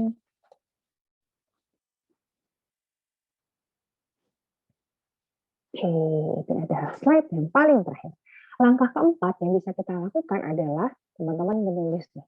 Orang yang bisa saya mintai bantuan siapa sih kira-kira? Orang di sini lebih ke profesional biasanya. Nih ya, misalkan teman-teman ke psikolog, psikiater, atau teman-teman ada yang punya misalkan kayak penasehat spiritual gitu, penasehat religius dan lain sebagainya, boleh banget. Kemudian yang kelima, step untuk mencari bantuan profesional.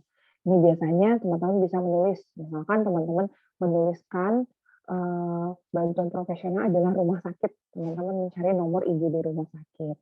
Teman-teman menuliskan nomor polsek terdekat, misalkan, teman-teman tulis nomornya. Atau psikolog atau psikiater yang merasa off-fail kalau teman-teman butuh dia dengan cepat, boleh. Kemudian yang keenam, step-step yang teman-teman bisa lakukan untuk membuat lingkungan yang terasa lebih nyaman. Misalkan yang teman-teman lakukan adalah menjauhkan dari benda tajam. Nah, seperti itu boleh.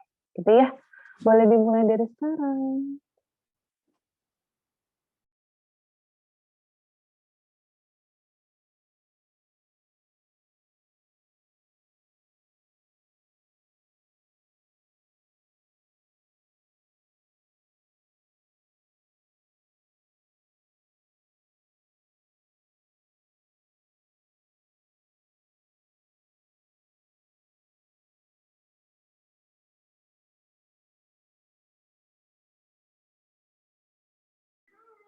Hai.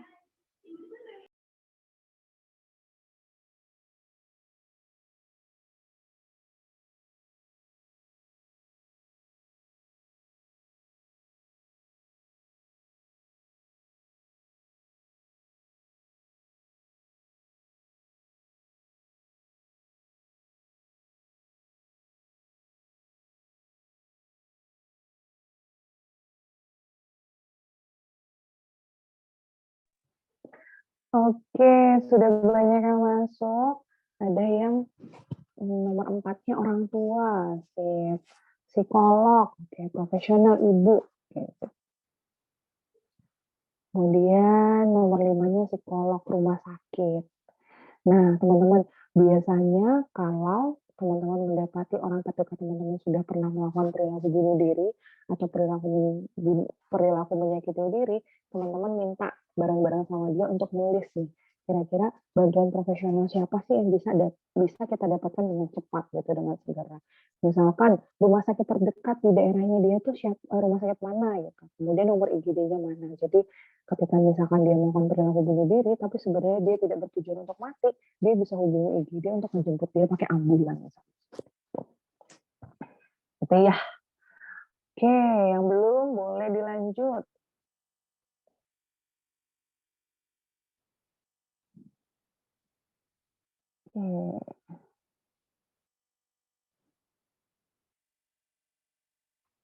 Oke, mencintai diri sendiri dan berpikir positif. Upgrade diri. Oke.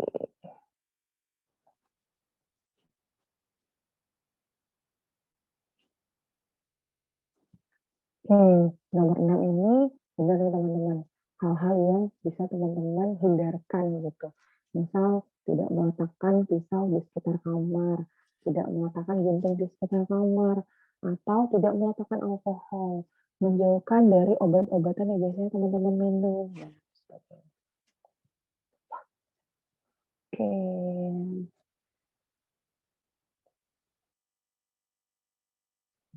Ke spa ya.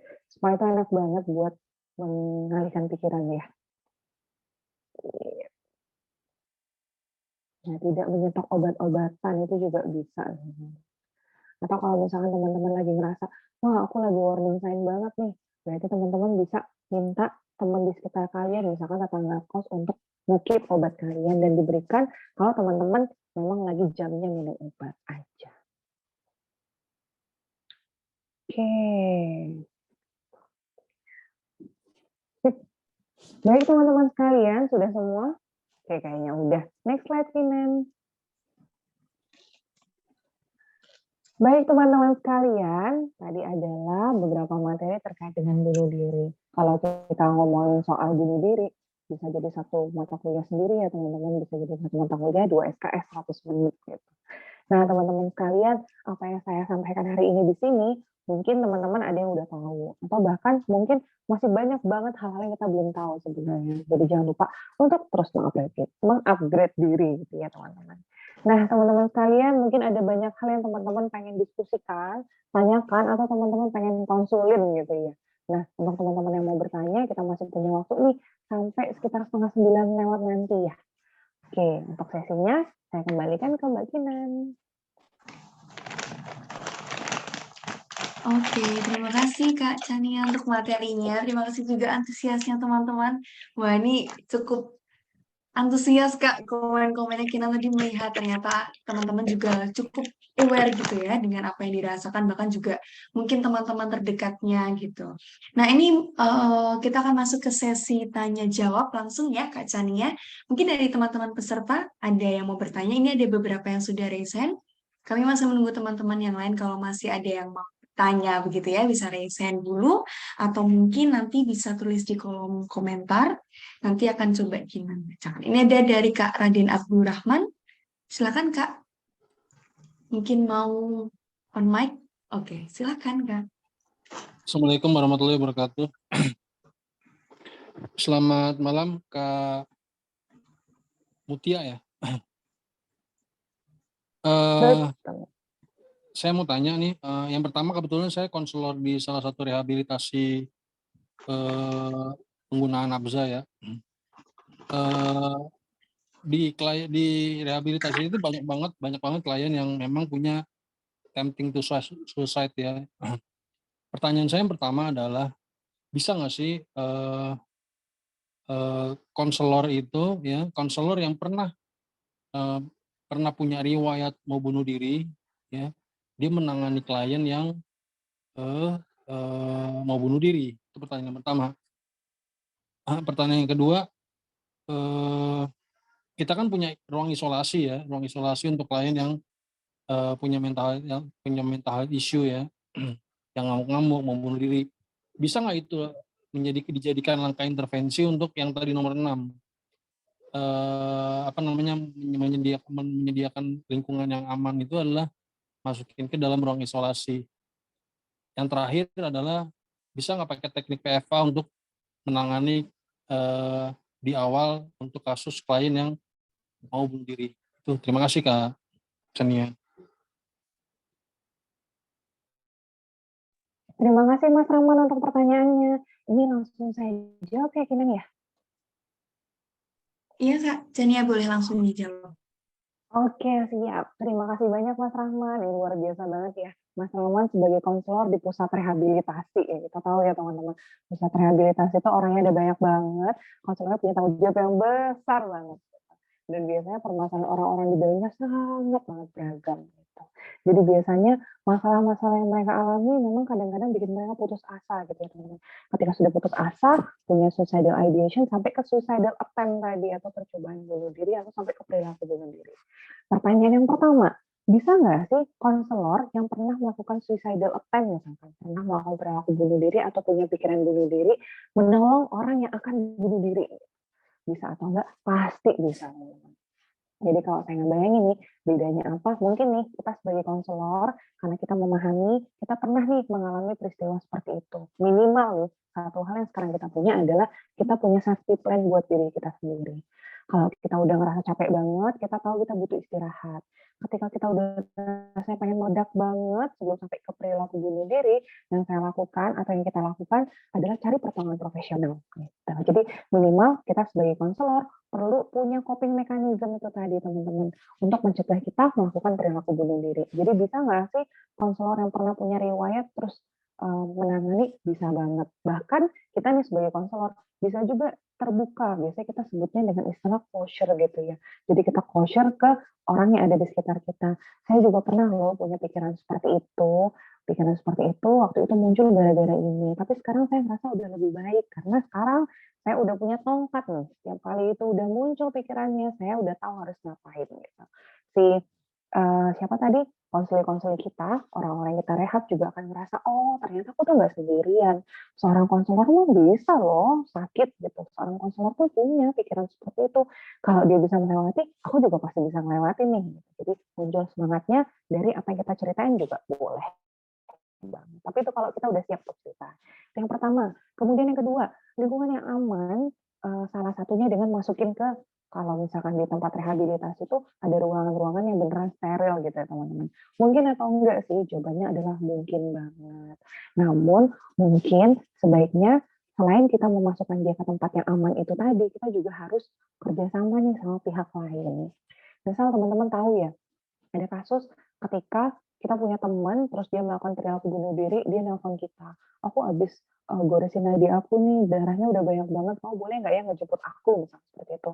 Terus kan kita ngejemput dia nih, itu kita ngejemput dia kalau misalkan dia mau minta tolong. Tapi kalau misalkan ada orang di sekitar dia yang ngabarin ke kita, pas kita masuk ke dalam kamarnya yang terjadi adalah dia akan tantrum ya nggak sih teman-teman? Biarin aku mati, aku nggak pengen hidup dan lain sebagainya gitu. Nah tempat yang aman itu dibutuhkan untuk itu sebenarnya. Jadi kita harus memindahkan dia ke tempat yang steril dulu. Setelah pindah ke tempat yang steril, pasti kita butuh kerjasama dari pihak lain. Salah satu pihak lainnya adalah psikiater biasanya teman-teman, atau dokter umum. Makanya biasanya orang-orang yang melakukan perilaku bunuh diri itu wajib banget kudu dan harus untuk dibawa ke IGD gitu ya teman-teman. Jadi Mbak Chania tuh kalau di tempat praktek banyak banget klien-klien yang punya pikiran bunuh diri. Pesanku adalah kalau pikiran bunuh diri itu udah muncul dan kamu merasa udah nggak bisa ngontrol, tugasmu adalah pergi ke IGD terdekat. Sampai IGD kamu ceritain apa yang ada di dalam pikiranmu saat ini. Gitu.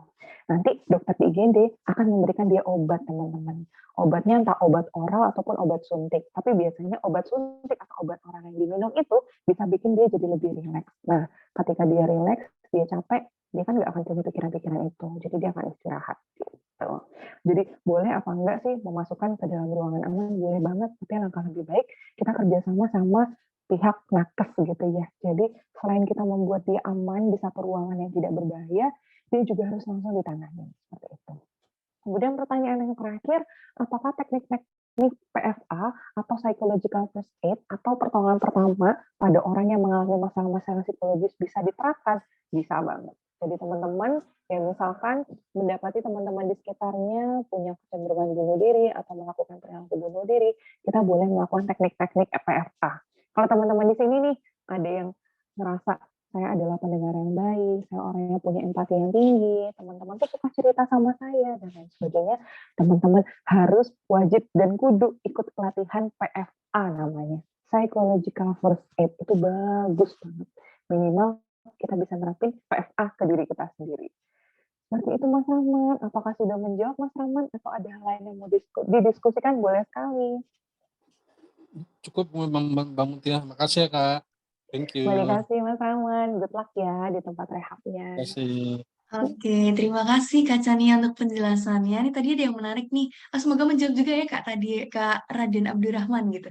Ada yang menarik tadi yang dimention oleh Kak Chania tadi tentang PFA ya Kak, Psychological First Aid. Nah itu menarik banget karena sekarang juga lagi hype-hype-nya kalau anak sekarang bilang nggak apa ya, lagi ramai diperbincangkan gitu. Dan itu hal yang sangat dasar untuk diketahui oleh semua orang. Mungkin nggak cuma penyintas gitu ya, tapi juga para caregiver atau mungkin kita teman kita sebagai teman dekat gitu ya, atau orang di sekitar teman-teman kita penyintas begitu. Nah itu cukup menarik sekali Kak terkait dengan PFI ini dan perlu diperhatikan juga ya teman-teman.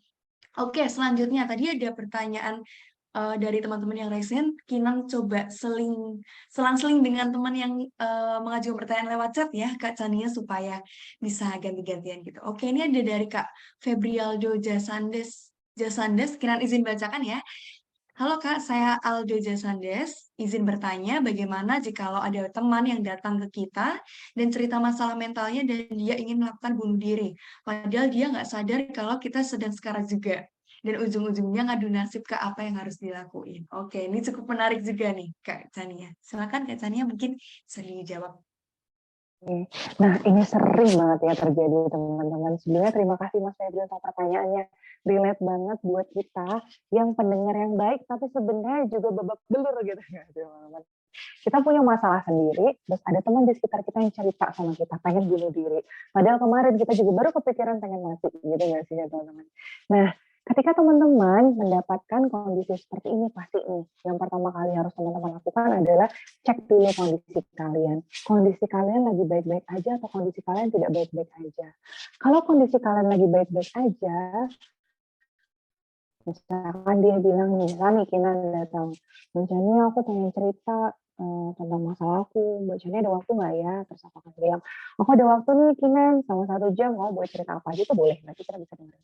Tapi kalau kita juga lagi babak belur, baru punya pikiran-pikiran untuk mati dan lain sebagainya sebelumnya nih, yang harus kita lakukan adalah kita sampaikan ke dia dengan baik-baik. Kita bilang, mohon maaf ya, bukannya aku nggak mau dengerin cerita kamu, cuman aku sekarang lagi pusing banget nih ngerjain skripsi, lagi pusing banget soalnya banyak banget dapat revisian. Jadi teman-teman sebaiknya bikin personal boundaries dari awal gitu ya teman-teman. Teman-teman nolak dari awal yang tidak menyakiti. Daripada nih kita dengerin dia tapi akhirnya mengadu nasib.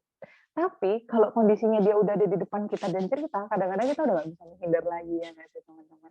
Kalau kita udah nggak bisa menghindar lagi, ya apa yang harus kita lakukan adalah mendengarkan teman-teman, dengerin cerita dia. Di cerita aku tuh pusing banget ya sama skripsi aku dan lain sebagainya. Tugas teman-teman bukan berpendapat. Menurutku skripsi itu tuh gampang gitu, enggak. Kadang-kadang orang lain tuh pengen cerita ke kita cuma buat didengerin ya nggak sih. Jadi misalnya nih, Ariza tadi cerita sama bacanya. Bacanya aku mau curhat ini gitu. Terus bacanya tanya, Ariza curhat sama bacanya tujuannya apa nih? Harapan kamu apa? Kamu pengen cerita aja atau kamu pengen nyari solusi gitu. Terus Ariza bilang aku pengen cerita aja, ya udah tugas kita cuma dengerin dan kita refleksiin emosinya.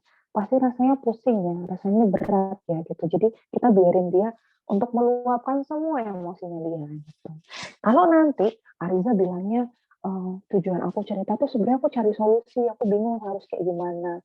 Kalau kita ngerasa kita nggak punya solusi nih, kayak kasus Mas Feby tadi, ketika misalkan ada orang yang cerita sama kita nih, kita bisa bilang ke dia, bukannya nggak mau ngasih solusi, tapi aku ngerasa kayaknya aku nggak punya kapasitas mau ngasih solusi ke kamu. Tapi tenang nih, aku punya kenalan seorang psikolog, namanya adalah Mbak Kinan misalkan. Kamu boleh loh kalau misalkan mau konsultasi sama Mbak Kinan, nanti aku kasih kontaknya kayak gitu. Jadi kita yang pertama harus lakukan adalah cek-cek kondisi diri dulu ya teman-teman. Jadi tolong diri kalian dulu baru kalian boleh nolong orang lain. Kayak di pesawat itu ya teman-teman, gunakan masker ketika Anda sudah menggunakan masker untuk diri Anda sendiri baru menolong orang di sekitar Anda. Itu juga sama. Di kondisi psikologis, kesehatan mental juga gitu. Jadi kita tolong diri dulu baru kita tolong yang lain. Tapi kalau tadi udah keblasuk gitu, ternyata dia sudah ada di depan kita, ya kita bisa bilang ke dia kalau saya nggak punya kapasitas untuk membantu kamu. Tapi kalau kamu butuh, saya mau nemenin. Seperti itu. Kalau dari saya, seperti itu Mas Febri. Apakah ada yang masih dibingungin atau masih mau didiskusikan? Boleh sekali. Oke, terima kasih Kak Tania. Semoga menjawab ya Kak. Tadi yang Kinan juga menarik dan penting gitu ya Kak. Yang paling penting adalah berarti mengenali kondisi diri dulu ya Kak. Apakah kita mampu untuk mendengarkan dan juga menerima atau tidak. Kemudian yang kedua tadi yang menarik juga adalah personal boundaries Kak. Nah kadang tuh kita nggak ngerti nih personal boundaries kita sejauh apa, seberapa kuat kita menampung cerita-cerita, sedangkan kita pun juga mungkin banyak masalah, sedang tertekan juga mungkin ya. Nah, itu malah jadi Benar. tadi akhirnya adu nasib itu Kak ya berarti. Oke, berarti perlu Benar hati-hati banget. juga untuk mendengarkan dan menemani pun juga tidak bisa sembarangan gitu ya. Yang paling penting juga peka dulu dengan kondisi diri kita. Oke, terima kasih Kak Kania. Selanjutnya ada pertanyaan lagi nih dari teman-teman yang recent dari Kak Salvatina Anggraini. Silakan Kak. Oke. Ya, halo Kak Kania. Ya, Halo Kak Salsa. iya Kak, ini aku mau tanya. Jadi emang kebenaran tuh punya temen dan nggak cuma satu, ada beberapa yang memang mau mengalami bunuh diri, membunuh diri gitu. Cuman yang emang yang apa ya, yang agak statusnya waspada banget ini tuh yang satu ini, karena kayak kata-kata itu udah nggak masuk lagi ke dia. Kayak kita bilang nggak apa-apa, it's okay. Kalau mau teriak, it's okay, nggak apa-apa. Mau nangis, it's okay, nggak apa-apa. Nggak ada yang salah. Ketika kita kayak gituin dan teman-temannya dia juga mengatakan hal itu tuh udah nggak bisa dia terima lagi, sampai nggak bisa, aku udah nggak kuat. Tapi posisinya itu ya karena kita jauh jadi nggak bisa untuk kontrol juga, dan nomor orang tuanya juga kita nggak tahu. Yang mau Salva tanyain, gimana nih cara buat menangani yang dia tuh sampai udah buat kata-kata aja dia udah nggak bisa mau nerima gitu. Solusinya gimana ya Kak? Terima kasih. Oke, terima kasih sekali Salva untuk pertanyaannya. Ini udah mulai kompleks gitu ya teman-teman. Kita sebagai orang di sekitarnya udah tahu gitu bahwa ini tuh udah berbahaya gitu. Tapi dirinya sendiri Eee, tahu sih itu berbahaya, tapi dia sendiri belum mau untuk memperbaiki ini, gitu. Nah, di kondisi ini kan kita bisa menyebut diri kita sebagai caregiver, ya nggak sih? Orang yang mendampingi. Tapi kita seharusnya tidak menjadi caregiver satu-satunya, karena itu pasti bakal terbebani, ya nggak sih, teman-teman? Misalnya Mbak Chani yang punya teman, namanya adalah Surya. Surya ini sering banget cerita tentang mau mati dan lain sebagainya. Mungkin kadang-kadang sekali atau 2 kali waktu, Mbak Chani harus tidak avail, tidak ada biar dia mencari orang lain yang bisa mendampingi dia gitu. Salah satunya mungkin keluarganya atau teman dekatnya di sana. Jadi misalnya nih, Salva hubungin temannya di sana atau siapalah yang kamu bisa ajak kenalan untuk tolong dong dicek-cek kondisinya dia atau ke dosennya atau ke siapa. Jadi jangan bebannya ke Salva semua karena Salva bakal capek banget ya nggak sih? Kamu capek banget dan tidak dibayar. Jadi harus Salva lakukan adalah pastikan dia caregiver-nya tidak cuma Salva, pastikan ada orang lain yang bisa membantu dia. Terus yang kedua, ketika memang dia tidak memiliki keinginan untuk mencari bantuan, biasanya kita nggak bisa ngapa-ngapain teman-teman. Yang bisa kita lakukan cuma jaga-jaga, kalau dia udah ngelakuin perilaku bunuh diri, perilaku menyakiti diri, kita harus bawa dia ke rumah sakit. Kalau misalkan pikiran bunuh dirinya udah banyak banget dan kita ngerasa, wah ini bentar lagi nih kalau nggak dijaga dia bakal lompat misalkan gitu, kita boleh hubungin polsek terdekat. Kita ngobrolin polsek, kita minta tolong untuk polsek ngangkat dia dibawa ke IGD rumah sakit. Nanti udah bawa ke IGD rumah sakit, yang akan dilakukan sama IGD biasanya akan misalkan ke isolasi dia dulu karena pikirannya dia untuk bunuh diri itu kan sangat berbahaya. Diisolasi sebentar, kemudian abis itu dikasih obat. Setelah nanti dia dikasih obat nih, dengan merujuk dia tuh diagnosisnya apa, habis itu nanti baru dipindahin ke bangsal psikiatri. Nah, apakah dia akan diisolasi secara mandiri? Tidak ya teman-teman. Yang akan dilakukan adalah nanti dia ketemu sama psikiater, dia akan ketemu sama psikolog, dia akan ketemu sama orang-orang yang juga lagi punya permasalahan yang mirip-mirip gitu. Jadi bakal saling menguatkan. Kalau dari Mbak Jenny gitu, Salva, apakah sudah menjawab Pak atau ada hal lain yang mau didiskusikan? Boleh banget. Oke Kak, makasih untuk yang sebelumnya udah terjawab. Salva mau nanya lagi, ini sama satu kasus lagi. Jadi teman Salva ini dulunya dia emang pernah punya keinginan untuk bunuh diri, atau kayaknya udah sempat melakukan, udah mau menyayat pakai pisau gitu. Tapi itu dulu. Nah sekarang ini tuh ada trigger yang buat dia mau melakukan itu lagi. Nah, tapi emang anaknya itu sulit untuk apa ya, bukan diajak ngobrol, sulit buat dikorek-korek gitu loh, Mbak. Nah, karena emang introvert juga, terus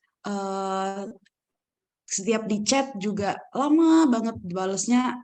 Jadi kan kepikiran tuh ya, nih masih ada atau enggak, atau kayak gimana gitu. Kalau ketemu juga ya itu tadi susah buat nanyain kondisinya, tapi Salva tahu dia lagi nggak baik-baik aja gitu. Cara pendekatannya itu yang better tuh gimana ya Mbak? Biar dia tuh mau pelan-pelan setidaknya sedikit meluapkan emosi apa yang dia rasain gitu. Itu gimana ya Mbak? Sebenarnya aku mau mengapresiasi dulu nih untuk orang-orang seperti Salva dan yang lain-lain karena kalian punya empati yang sangat tinggi sekali. Kalian punya kepekaan yang luar biasa banget, di mana kepekaan itu bikin kita bisa aware ya teman-teman. Orang di sekitar kita tuh kayaknya lagi nggak baik-baik aja. Gitu. Nah, ketika teman-teman sudah peka, sudah tahu kayaknya dia nggak baik-baik aja, memang biasanya step berikutnya yang akan kita lakukan adalah menanyakan ke dia butuh pertolongan nggak sih? Gitu. Misalnya nih, lagi ngeliat Kinan lagi nggak baik-baik aja, Kinan, kamu hari ini kenapa? Gitu. Tapi yang namanya Kinan ya pasti kepribadiannya ada macam-macam nih. Misal nih kepribadian Kinan tuh nggak suka orang lain melihat Kinan lemah gitu ya. Karena orang lain nggak, karena Kinan nggak suka orang lain lihat Kinan lemah, Kinan akan bilang aku nggak apa-apa kok, aku baik-baik aja gitu. Padahal ya udah babak belur banget mungkin di dalamnya itu juga mungkin. Jadi responnya biasanya tergantung lagi kepribadiannya gitu ya sih. Tergantung dia bisa nggak sih percaya sama orang dan lain-lain. Tapi sebagai konselor nih, sebagai teman dekatnya dia, nggak ada salahnya untuk kita menawarkan bantuan. Misal kasusnya Kinan nih, tapi semoga bukan Kinan. Kalau aku bilang ke Kinan, Kinan, aku ngerasa kamu lagi nggak baik-baik aja ya. Tapi kalau kamu nggak mau cerita nggak apa-apa kok. Lain kali kalau kamu butuh cerita, kamu boleh WA aku ya, gitu. Karena aku akan selalu ada buat kamu, itu boleh banget. Jadi minimal dia tahu kalau kita tuh fail, kalau dia butuh kita. Gitu. Paling sebatas itu. Karena kadang-kadang ya teman-teman, kan ada ya orang-orang yang ke psikolog, ada orang-orang yang ke psikiater. Tapi siapa sih dari orang-orang yang ke psikolog, ke psikiater yang akan sembuh? Ya kalau orang itu udah punya kesiapan untuk berubah gitu teman-teman. Keinginannya udah ada, tapi kesiapannya udah ada belum tentu. Aku punya keinginan nih, keinginannya adalah menunjukkan kalau aku lagi nggak baik-baik aja ke Salva. Tapi apakah aku siap mengeluarkan? Belum tentu aku siap. Gitu. Dan ketika nggak siap, kita juga nggak bisa maksa sih. Yang penting kita tadi bikin dia percaya kalau kita tuh ada buat dia setiap kali dia butuh untuk teman cerita. Gitu. Seperti itu Salva, apakah sudah menjawab? Oke, terima kasih sekali. Saya kembalikan ke Kinan. Oke, terima kasih Kak Salva. Ini mungkin dialami oleh banyak teman-teman juga ya, gitu. Terima kasih juga Kak Chania untuk jawabannya. Ini kita lanjut ke teman-teman yang bertanya lewat chat ya, Kak. Ada pertanyaan dari Kak Nabila Nur, izin Kinan bacakan. Nanti kalau misal ada Kak Nabila Nurnya ada di sini, nanti mungkin bisa menyampaikan secara on mic juga ya, untuk menjelaskan kalau misal kurang jelas. Izin bertanya Kak, saya sudah pernah ke psikiater dan konsultasi secara online. Pada waktu itu saya sering sekali menyakiti diri sendiri dan sudah 4 kali percobaan diri. Apakah ada cara untuk menenangkan diri atau mendistrak pikiran kita agar tidak melakukan suicide atau self-harm lagi pada saat banyak suara-suara berisik dan perintah-perintah yang ada di dalam kepala kita. Sedangkan pada saat itu, kita sedang tidak bisa meminta pertolongan kepada orang lain maupun orang tua. Sudah berusaha mengalihkan dengan cara menulis atau merobek-robek kertas, tetapi suara-suara atau perintah-perintah itu tetap ada. Terima kasih sebelumnya. Silakan Kak Chania. Kak, maaf masih di mute sepertinya. Oke, siap. Ini aku sambil buka chatnya ya. Dari Mbak Nabila. Oke, sudah pernah ke psikiater dan konsultasi secara online. Sering menyakiti diri sendiri dan 4 kali percobaan bunuh diri. Ada cara nggak ya untuk menenangin diri atau distraksi pikiran agar kita tidak melakukan suicide? Hmm, pada saat banyak suara-suara berisik dan perintah yang ada di dalam kepala. Sedangkan pada saat itu nggak ada orang yang bisa dimintain pertolongan. Udah berusaha mengalihkan dengan banyak cara, tapi kayaknya tetap aja kayak gitu. Terima kasih banyak Mbak Nabila sudah cerita. Terima kasih Mbak Nila sudah bertahan sampai saat ini. Nah, di kondisi seperti ini, kalau misalkan aku baca sekilas gitu, mungkin kalau dilihat kondisinya Mbak Nabila ya lagi nggak baik-baik aja gitu ya. Ada beberapa kondisi yang membuat kadang-kadang nih pikiran untuk mati dan lain sebagainya itu muncul dan tidak bisa dikontrol gitu ya teman-teman. Sampai mungkin muncul bisikan-bisikan, terus muncul pikiran-pikiran dan lain sebagainya itu juga sebenarnya udah tanda-tanda bahwa kita kondisi mentalnya lagi beneran nggak baik-baik aja dan butuh ke psikiater untuk minum obat. Jadi sebenarnya salah satu cara yang bisa kita lakukan adalah untuk kembali lagi merutinkan diri untuk minum obat dari psikiater. Karena permasalahan psikologis itu ya teman-teman, ada yang masalah psikologisnya mungkin bisa dikategorikan sebagai masalah psikologis yang ringan. Tapi ada juga masalah psikologis yang karena dia sudah berlalu dalam waktu yang lama banget, misalkan dari SD sudah terpapar dan lain-lain, itu udah mengubah kondisi di dalam tubuh kita secara hormonal. Jadi harusnya tubuh kita itu memberitahu kita tuh baik-baik aja, tapi ternyata normalnya tubuh kita baik-baik aja itu adalah stres misalkan seperti itu. Jadi karena dia sudah mengubah kondisi hormon kita, kondisi neurotransmitter di dalam tubuh kita butuh banget untuk ke psikiater gitu. Minimal dari teman-teman minum obat dari psikiater nih, biasanya bisa membantu teman-teman untuk lebih relax, moodnya jadi lebih stabil dan lain sebagainya. Kemudian sebenarnya kalau tak lihat Mbak Nabila tuh udah ngelakuin banyak banget cara yang bisa dilakukan untuk ngalihin diri. Bagi Mbak Nabila udah tahu nih, nulis, ngerobek-ngerobek kertas, dan lain sebagainya itu bisa dilakukan, sudah pernah dilakukan dan ternyata belum berhasil. Kalau saran saya nih, ketika misalkan perilaku bunuh diri itu tidak sedang muncul, atau Mbak Nabila sekarang lagi ngerasa baik-baik aja, Mbak Nabila harus segera banget untuk ke psikiater sama ke psikolog. Ke psikiater dapat obat untuk mengendalikan pikirannya, nanti dari psikolog akan mencoba untuk psikoterapi, untuk didalemin sebenarnya kenapa ya kita tuh jadi punya keinginan untuk mati, ada masa lalu apa nih yang menyakitkan buat kita misalkan seperti itu. Terus perlahan kita akan diajakin untuk healing misalkan seperti itu. Cara lain lagi yang bisa dilakukan ketika misalkan muncul pikiran-pikiran untuk bunuh diri tapi tidak bisa terkontrol, kita bisa misalkan mandi teman-teman, ngambil air dingin gitu untuk dibasuhin ke seluruh tubuh, atau teman-teman ngambil es batu. Kalau teman-teman ngambil es batu, teman-teman coba es batunya untuk dipegang di telapak tangan itu juga boleh. Jadi mengaktifkan indera-indera yang ada di dalam tubuh kita biar bisa teralihkan dari pikiran-pikiran yang seperti itu. Gitu. Atau cara lain, misalkan banyak suara-suara yang kita lakukan adalah dengerin musik metal misalkan, itu boleh banget. Jadi memang pada akhirnya kita harus cari cara-cara ya teman-teman yang paling pas buat kita mengalihkan dari pikiran untuk bunuh diri ketika muncul. Terima kasih Mbak Nabila untuk sharingnya. Apakah ada hal yang mau ditanyakan? Oke, terima kasih Kak Chania. Semoga menjawab ya Kak Nabila Nur, dan kembali lagi tadi Kak Nabila Nur sudah melakukan banyak cara begitu. Nah, mungkin apabila itu memang tidak terkontrol, kembali lagi mungkin bisa ke profesional untuk meminta bantuan lebih lagi, karena awareness atau kesadaran dari Kak Nabila ini sudah cukup tinggi ya Kak Chania. Keren Begitu banget. tinggal, iya, supaya tidak berkelanjutan seperti itu. Oke, semoga membantu Kak Nabila Nur gitu. Selanjutnya ada pertanyaan lagi dari teman-teman yang resen dari Kak Agnes Dwi Intan. Silakan Kak. Halo Kak. Ya, selamat malam untuk semuanya. Jadi kan Kak, kita tuh tahu kalau keputusasaan ataupun rasa ingin bunuh diri itu kan berawal dari pikiran kita gitu ya kan Kak. Nah, jadi menurut Kakak atau bagaimana sih Kak step by step yang paling umum serta yang paling efektif untuk dilakukan semua orang untuk memulai hidup yang sehat dan pola pikir yang lebih cerah gitu, Kak. Terima kasih, Kak. Oke, terima kasih sekali Mbak Agnes untuk pertanyaannya. Jadi, memang sebenarnya pikiran bunuh diri kan mulai dari pikiran ya teman-teman. Semuanya itu dimulai dari pikiran ya teman-teman. Kadang-kadang nih pikiran kita kalau misalkan lagi nggak baik-baik aja, kita jadi malas ngapa-ngapain gitu nggak sih. Jadi emang punya pikiran yang positif tuh biasanya jadi kunci. Tapi nggak boleh sampai toxic positivity gitu ya teman-teman. Nah, kalau ditanya nih gimana sih caranya biar kita mungkin punya kondisi mental yang sehat gitu ya, untuk mulai hidup yang sehat dan lain sebagainya, kalau secara psikologis, satu hal yang harus kita lakukan adalah jujur sama diri kita sendiri. Jujur sama diri sendiri, sekarang lagi butuh apa? Oh, ternyata sekarang aku butuhnya itu istirahat, karena mataku tuh udah mulai ngantuk-ngantuk ya, teman-teman istirahat. Oh, jujur sama diri sendiri ketika diajak sama teman, aku sebenarnya tuh nggak mau, nggak pengen. Ya udah teman-teman harus asertif ngomong.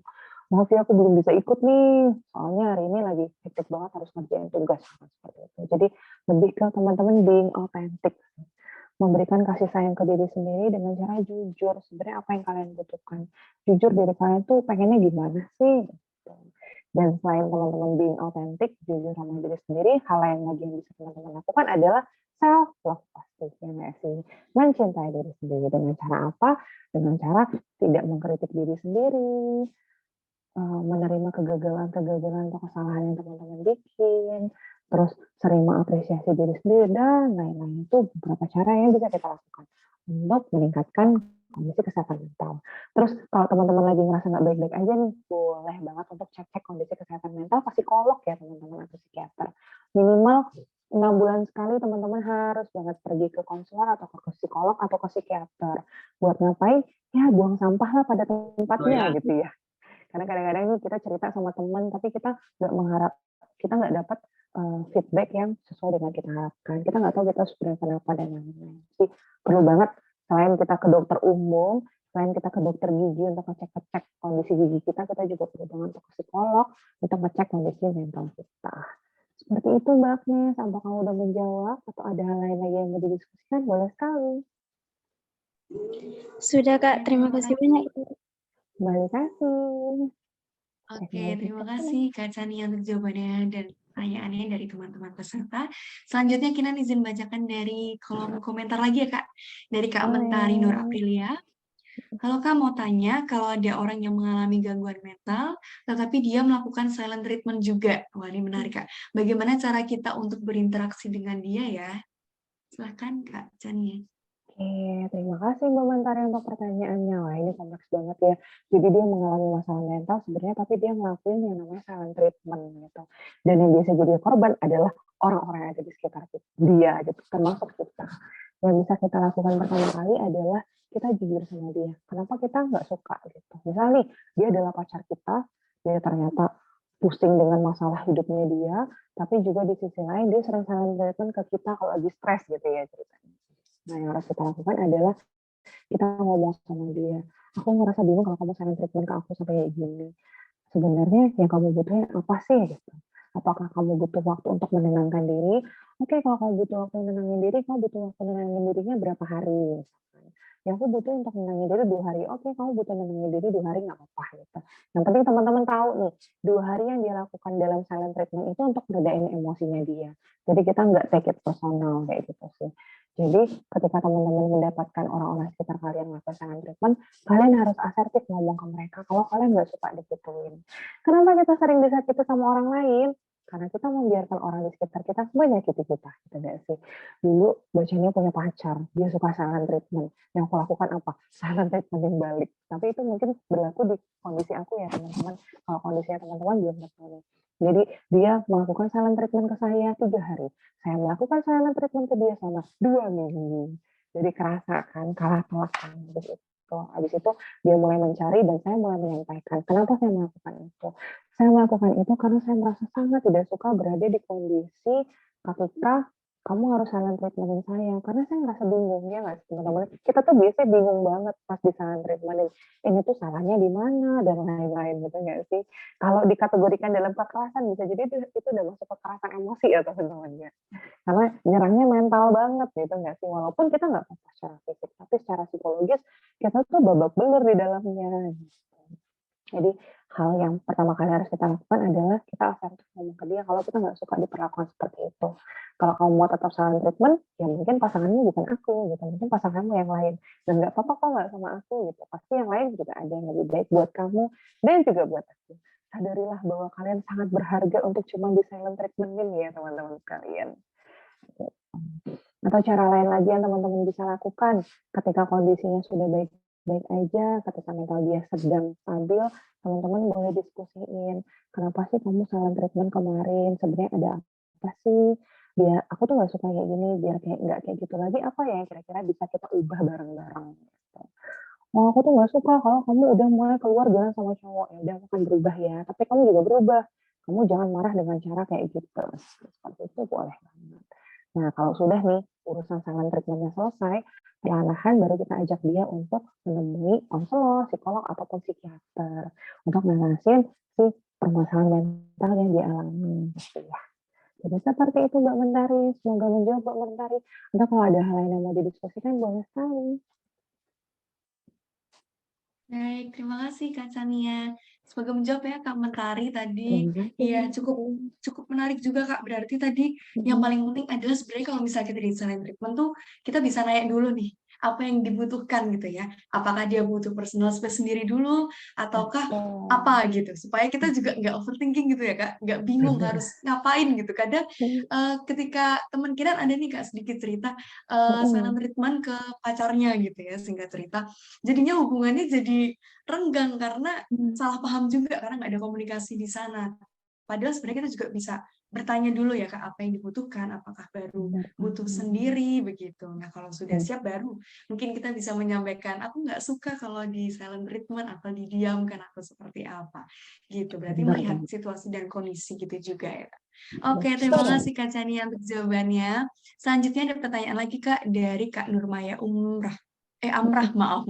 Izin bertanya Kak, bagaimana cara menghadapi orang yang memiliki fixed mindset tentang kesehatan mentalnya dan cenderung tidak ingin bangkit. Misalnya dia mengatakan, saya memang begini, saya bodoh, tidak berguna, dan tak tertolong. Padahal kondisinya sudah urgent yang menunjukkan keinginan bunuh diri dan butuh pertolongan orang profesional. Tapi selalu menolak dan denial. Di sisi lain, sepengetahuan saya, kita tidak bisa memaksa dan mengarahkan ke psikolog jika orangnya sendiri merasa tidak membutuhkan. Mohon penjelasannya Kak, terima kasih. Terima kasih Mbak Nurmaya untuk pertanyaannya. Menghadapi orang yang fix mindset banget, khususnya tentang kesehatan mental. Jadi dia sering banget denial gitu ya teman-teman. Wah, denial itu musuh bebuyutan sama psikolog dan psikiater ya teman-teman. Jadi kalau saya udah punya klien nih, dia datang ke saya, kemudian diawali dengan denial, biasanya saya nggak bisa ngapa-ngapain. Saya udah angkat tangan, yang saya lakukan cuman ya dia kebutuhannya apa, dia mau cerita, ya udah saya dengerin, cuma sebatas itu aja. Karena semakin kita menolak, ya kita nggak akan bisa mendalami sebenarnya apa yang terjadi di dalam diri kita. Gitu. Sama juga kayak apa yang Mbak Nurmaya alami. Gitu. Jadi ada teman yang mungkin dia denial terus, padahal kita udah nyaranin ke psikolog, psikiater, dan lain sebagainya, tapi dia masih ngerasa, ya ini tuh nggak ada solusinya, dan lain sebagainya. Mungkin kalau aku ngebayangin, kita berperan untuk mengingatkan, tapi mungkin ada orang-orang di luar dari diri kita yang mungkin suatu hari bisa menyadarkan dia gitu, entah dengan cara menampar dengan keras dan lain sebagainya. Tapi tetap sebagai orang-orang di sekitarnya dia yang sangat care sama dia, kita tetap harus terus ngingetin gitu ya teman-teman. Ayo dong, kesehatan mental itu penting dan lain sebagainya. Gimana dia merespon, gimana dia menerima itu, ya itu urusan dia. Yang penting kita terus berusaha. Terima kasih Mbak Nurmaya sudah selalu mengusahakan. Luar biasa banget. Semoga menjawab atau ada lain yang mau didiskusikan, boleh. Oke, terima kasih Kak Tania. Semoga menjawab ya Kak Nurmaya Amrah. Berarti sebenarnya kalau kita sudah berusaha pun juga ya sudah tidak bisa memaksa karena kan memang balik ke teman atau mungkin balik ke seseorang yang membutuhkan pertolongan itu sendiri gitu ya Kak Sani. Benar banget. Oke, terima kasih. Ini ada pertanyaan lagi Kak di kolom chat dari Kak Davina Amanda Putri. Kak, apakah perilaku self-harm bisa berisiko bunuh diri Kak? Karena mungkin dengan self-harm bisa meredakan emosi. Oke. Apakah self-harm bisa sampai menjadi suicide attempt atau sampai meninggal dunia? Mungkin banget teman-teman. Jadi kita tahu ya, ada yang namanya pain tolerance gitu. Kayak teman-teman misalkan nih, jajan seblak. Teman-teman jajan seblak di Seblak Momi di Solo gitu. Saya suka banget nih Seblak Momi di Solo. Awalnya teman-teman kalau beli Seblak Momi itu level cabenya 3. Tapi lama-lama rasa cabai 3 itu udah nggak pedes buat kalian. Pernah nggak sih ngerasain kayak gitu? Besoknya teman-teman akan beli cabenya 4 gitu. Habis itu nanti cabenya 5, cabenya 6 dan lain sebagainya. Nah, sama teman-teman self harm juga seperti itu. Jadi pada awalnya misalnya dia self harmnya dengan dia cutting. Dia cutting. Pada awalnya tuh niatnya cuma cutting untuk merasakan rasa sakit. Tapi lama-lama udah nggak merasa sakit lagi gitu. Karena itu udah biasa dia lakukan. Dan dia pengen mencoba yang lebih sakit lagi. Pas dia mau mencoba sakit lagi, ternyata misalkan seandainya pas dia cutting, kenanya bagian nadinya. Ketika kena bagian nadinya, ternyata itu yang berpengaruh ke saraf pergerakan dan lain sebagainya, misalkan kayak gitu. Jadi mungkin atau enggak, sebenarnya sangat mungkin banget. Jadi kalau misalkan teman-teman mendapati orang di sekitar kita sudah melakukan self harm, yang harus kita lakukan adalah membawa dia ke profesional. Biasanya saya pun nih, kalau misalkan di tempat praktek ketemu sama klien yang sudah datang dengan self harm tadi, saya akan minta dia untuk ke psikiater. Karena kenapa sampai seseorang melakukan self harm, itu kadang-kadang dia sendiri udah merasa udah nggak bisa ngapa-ngapain gitu kan teman-teman. Itu tuh udah nggak bisa dikontrol lagi. Aku udah ngelakuin semuanya tapi nggak berhasil, dan bisa berhasil cuman ketika aku ngerasain rasa sakit dan ketika aku melihat darah, misalnya seperti itu. Jadi ketika self harm itu tadi sudah dilakukan terus-menerus, toleransi rasa sakitnya sudah meningkat, lama-lama bisa jadi sampai ke kejadian yang lebih fatal. Jadi sebelum sampai ke kejadian fatal, suicidal attempt, kita sebagai orang di sekitarnya perlu nih untuk ingetin dia untuk lebih cepat ke psikiater ataupun ke psikolog. Seperti itu, Mbak Davina. Semoga menjawab. Oke, terima kasih Kak Sania untuk jawabannya. Semoga menjawab ya Kak Davina. Ini ada pertanyaan menarik juga Kak. Apalagi ini kan di era digital ya Kak, semuanya lewat sosial media gitu. Nah, ini ada pertanyaan dari Kak M. Taufan Firdaus, bisakah kita menolong walau lewat sosial media? Nanti gimana Kak, kira-kira? Oke, bisa atau enggak menolong lewat sosial media. Di beberapa kasus nih, pernah saya mengalami teman saya sendiri, jadi dia melakukan perilaku bunuh diri, tapi sebelum dia melakukan perilaku bunuh diri itu dibikin pesan gitu di Facebooknya di Twitternya dia. Jadi ketika dia bikin pesan di Twitter kan orang-orang pada baca ya. Ketika orang-orang baca, pasti ini respon orang-orang adalah menguatkan dia seperti itu. Mungkin nggak sih penguatan yang diberikan sama orang-orang itu bikin dia lebih kuat? Mungkin banget. Buktinya setelah kejadian itu dia bilang, banyak ternyata orang yang masih sayang sama aku. Jadi minimal teman-teman bilang ke orang-orang yang misalkan melakukan perilaku bunuh diri, sebenarnya masih ada loh pilihan lain selain mati. Pilihan lainnya adalah bertahan gitu misalkan. Kamu tuh sangat berharga, apapun yang kamu lakukan sama ini udah baik, udah bagus. Itu juga sebenarnya udah cukup teman-teman. Karena kadang-kadang orang yang melakukan perilaku sampai bunuh diri itu kan merasa bahwa misalkan dia udah nggak bisa menanggung bebannya, dia jadi beban untuk keluarga, dia tidak berharga, tidak ada orang yang mengharapkan, dan lain-lain. Nah, usaha kita nih, sebagai netizen-netizen yang baik, ketika mendapati orang-orang yang memberikan pesan-pesan terakhir dan lain sebagainya, kita perlu menguatkan dia, gitu. Untuk, ayo dong, sama-sama aku mau kok nemenin, gitu. Walaupun cuma via online, itu boleh. Lagi sekarang kan banyak banget ya, biasanya kalau orang zaman dulu bikin pesan-pesan kematian itu via catatan-catatan tulisan, kalau sekarang tuh udah enggak, biasa dari Instagram, Facebook, dan lain sebagainya. Jadi bisa banget untuk kita cegah bareng-bareng sebenarnya ya.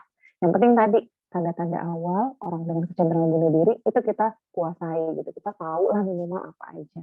Jadi bisa lebih peka dengan lingkungan sekitar. Seperti itu Mas Taufan.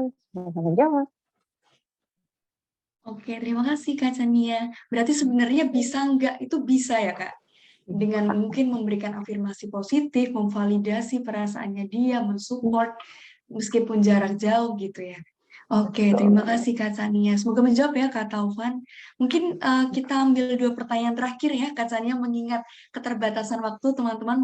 Mohon maaf sekali untuk beberapa pertanyaan teman-teman yang mungkin belum bisa diajukan ke Kak Sania, mengingat keterbatasan waktu. Mungkin nanti di lain waktu kalau ada webinar yang lain, teman-teman bisa ikut dan juga mungkin mengajukan pertanyaan. Kalau misalkan urgent pun bisa konsultasi langsung mungkin ke Kak Sania, begitu ya Kak. Oke, selanjutnya dari Kak Safira, bagaimana cara tercepat dan tepat ketika rasa ingin bunuh diri itu datang dan posisinya kita baru sendirian? Gimana Kak Sania? Mohon maaf tadi putus-putus, boleh diulang pertanyaannya? Oh ya, oke. Ini sudah terdengar, Kak? Sudah jelas. Oke. Kita ulangi ya, Kak. Ini pertanyaan dari Kak Safira. Bagaimana cara tercepat dan tepat ketika rasa ingin bunuh diri itu datang dan posisinya kita sendirian? Oke. Cara tercepat dan termudah yang bisa kita lakukan sebenarnya adalah pergi dari lingkungan yang kita sedang berada gitu. Jadi misal nih, kondisinya teman-teman lagi duduk, lagi di dalam kamar, lagi di depan meja belajar. Yang teman-teman harus lakukan adalah keluar dari kamar. Sesimpel itu sih sebenarnya. Kalau teman-teman waktu itu lagi ngerasa, kok kayaknya masih rasa banget ya, teman-teman ngambil sesuatu yang kira-kira bisa mengaktifkan indera-indera yang kalian punya. Misalkan kalian ke kulkas, kalian ngambil es batu kayak tadi, terus kalian genggam es batu. Atau kalian ke kamar mandi cuci muka, itu juga boleh banget. Jadi paling simpelnya itu sih biasanya, mengambil benda yang tidak menyakiti kita, tapi bisa mengaktifkan indera kita, atau tadi kita keluar dari lingkungan yang awalnya kita berada. Kalau tadinya kita ada di kamar, kita keluar dari kamar. Kalau kita berada di tempat keramaian, kita boleh ke tempat sepi dulu. Dan lain sebagainya. Seperti itu Kak Safira. Semoga bisa dipraktekkan. Oke, terima kasih Kak Chan. Ini ada tips tepat juga ya teman-teman yang kita bisa belajar hari ini nih. Mungkin bisa keluar kamar dulu kalau lagi sendirian atau mungkin mencari keramaian sebentar gitu ya Kak sampai benar-benar fokus dengan dirinya sendiri gitu. Kemudian juga tadi menarik ketika ambil benda yang tidak menyakiti. Es batu ini kita baru tahu Kak, ternyata dari es batu tuh bisa ya Kak untuk mengendalikan indera-indera yang tadi Kak Chania sampaikan atau mungkin mandi air dingin gitu ya. Ternyata tuh bisa juga teman-teman. Mungkin bisa dilakukan kalau misalkan itu hal-halnya urgent gitu ya dan kita sedang sendirian. Oke, terima kasih untuk jawabannya Kak Chania dan pertanyaannya menarik sekali Kak Safira. Terima kasih. Ini pertanyaan terakhir teman-teman dari Kak Diva. Kak, gimana bedanya orang yang bunuh diri karena emang dia mau dan orang yang mau bunuh diri karena ia ingin cepat atau mencari perhatian. Oke, ini menarik juga nih. Orang yang bunuh diri karena mau sama orang yang bunuh diri karena mencari perhatian. Biasanya kelihatannya dari mana orang yang bunuh diri karena mau biasanya kemungkinan besarnya dua ya teman-teman. Yang pertama adalah dia tidak sampai meninggal dunia, tapi biasanya meninggalkan kecacatan di tubuh. Atau cara yang kedua, bukan cara yang kedua, atau yang kedua yang kemungkinan terjadi adalah dia meninggal dunia gitu. Kalau memang dia bunuh diri untuk tujuan mencari perhatian saja, biasanya dia cuma menyakiti diri dia dengan sangat gitu. Misalkan kondisi itu bikin dia melakukan bunuh diri tapi gagal gitu teman-teman. Nggak sampai meninggal biasanya gitu. Kalau sepemahaman saya di situ sih. Tapi kalau misalkan dia bunuh diri karena mencari perhatian, ya biasanya dia memberitahu ancaman-ancaman untuk mati sih. Tapi nggak akan sampai ke perilaku bunuh diri, sampai ke suicidal attempt tadi. Biasanya cuman ke hal-hal yang menyakiti diri dia. Itu aja sih. Tapi kalau orang yang memang sudah punya keinginan, sudah punya planning, sudah matang dan lain sebagainya, biasanya perilaku bunuh dirinya berhasil dan sampai meninggal dunia kayak gitu sih. Seperti itu, Kak. Semoga menjawab. Oke, terima kasih sekali Kak Chania untuk jawabannya dan terima kasih sekali juga untuk teman-teman peserta pertanyaannya menarik sekali dan memang mungkin relate gitu Kak dengan kehidupan orang-orang di sekitar gitu ya. Kita sebagai caregiver pun juga perlu belajar banyak tadi kayak yang Kak Chania bilang PFA gitu. Terus juga memperhatikan personal boundaries, gimana caranya kita bisa meminimalisir gitu ya. Mungkin tadi ada yang mungkin bilang adu nasib tanda kutip gitu ya, gimana caranya kita bisa tetap menjadi teman, tapi juga tetap memperhatikan diri kita sendiri atau self-care itu dulu gitu. Oke, terima kasih sekali untuk semua peserta yang sudah mengikuti webinar ini dari awal sampai akhir.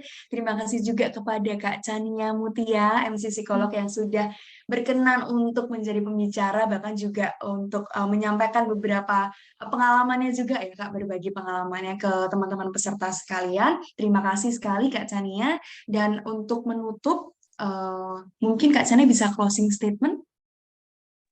Oke, baik teman-teman sekalian, terima kasih teman-teman sudah hadir hari ini di Hari Pencegahan Bunuh Diri. Terima kasih juga untuk teman-teman yang sampai sejauh ini sudah bertahan gitu melewati banyak sekali cobaan-cobaan. Aku yakin kalian yang bisa melewati sampai sekarang ini punya resiliensi yang luar biasa gitu ya, punya daya tahan yang luar biasa.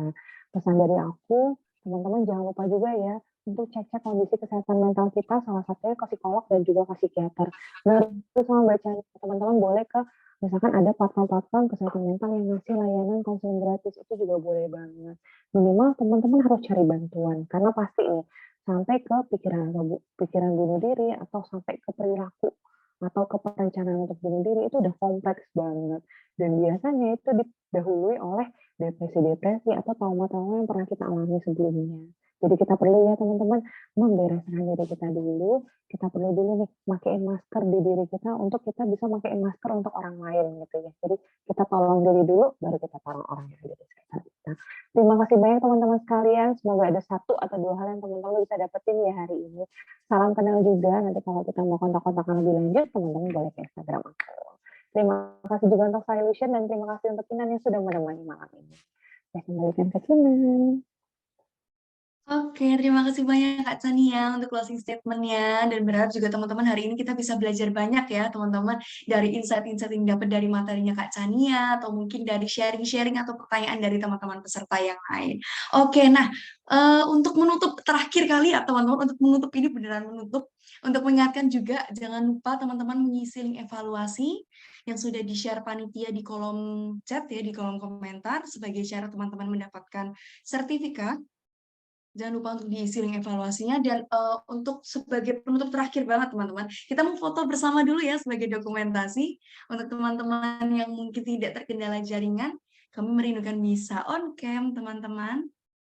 Dan untuk panitia kita boleh minta tolong bantuannya untuk screenshot dokumentasi, silahkan. Oke, sudah siap teman-teman? Oke, udah mulai pada on cam ya. Oke, kita mulai hitung ya. 1, 2, 3. Oke, apakah sudah? Kak Kiki atau Kak Panitia yang lain? Slide pertama sudah? Oke, selanjutnya slide 2 ya teman-teman. Yuk slide 2 siap-siap semuanya teman-teman senyum terus boleh ya. Karena kita tidak tahu yang di slide 1, 2, 3 siapa aja, jadi senyum terus aja nggak apa-apa. Oke, silakan Kak Kiki. 1, 2, 3. Oke, slide selanjutnya. Masih panjang ya teman-teman ini.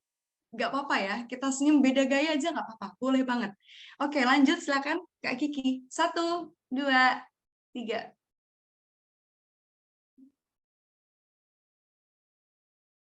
Oke, sampai slide berapa Kak Kiki nih? Atau sudah semua?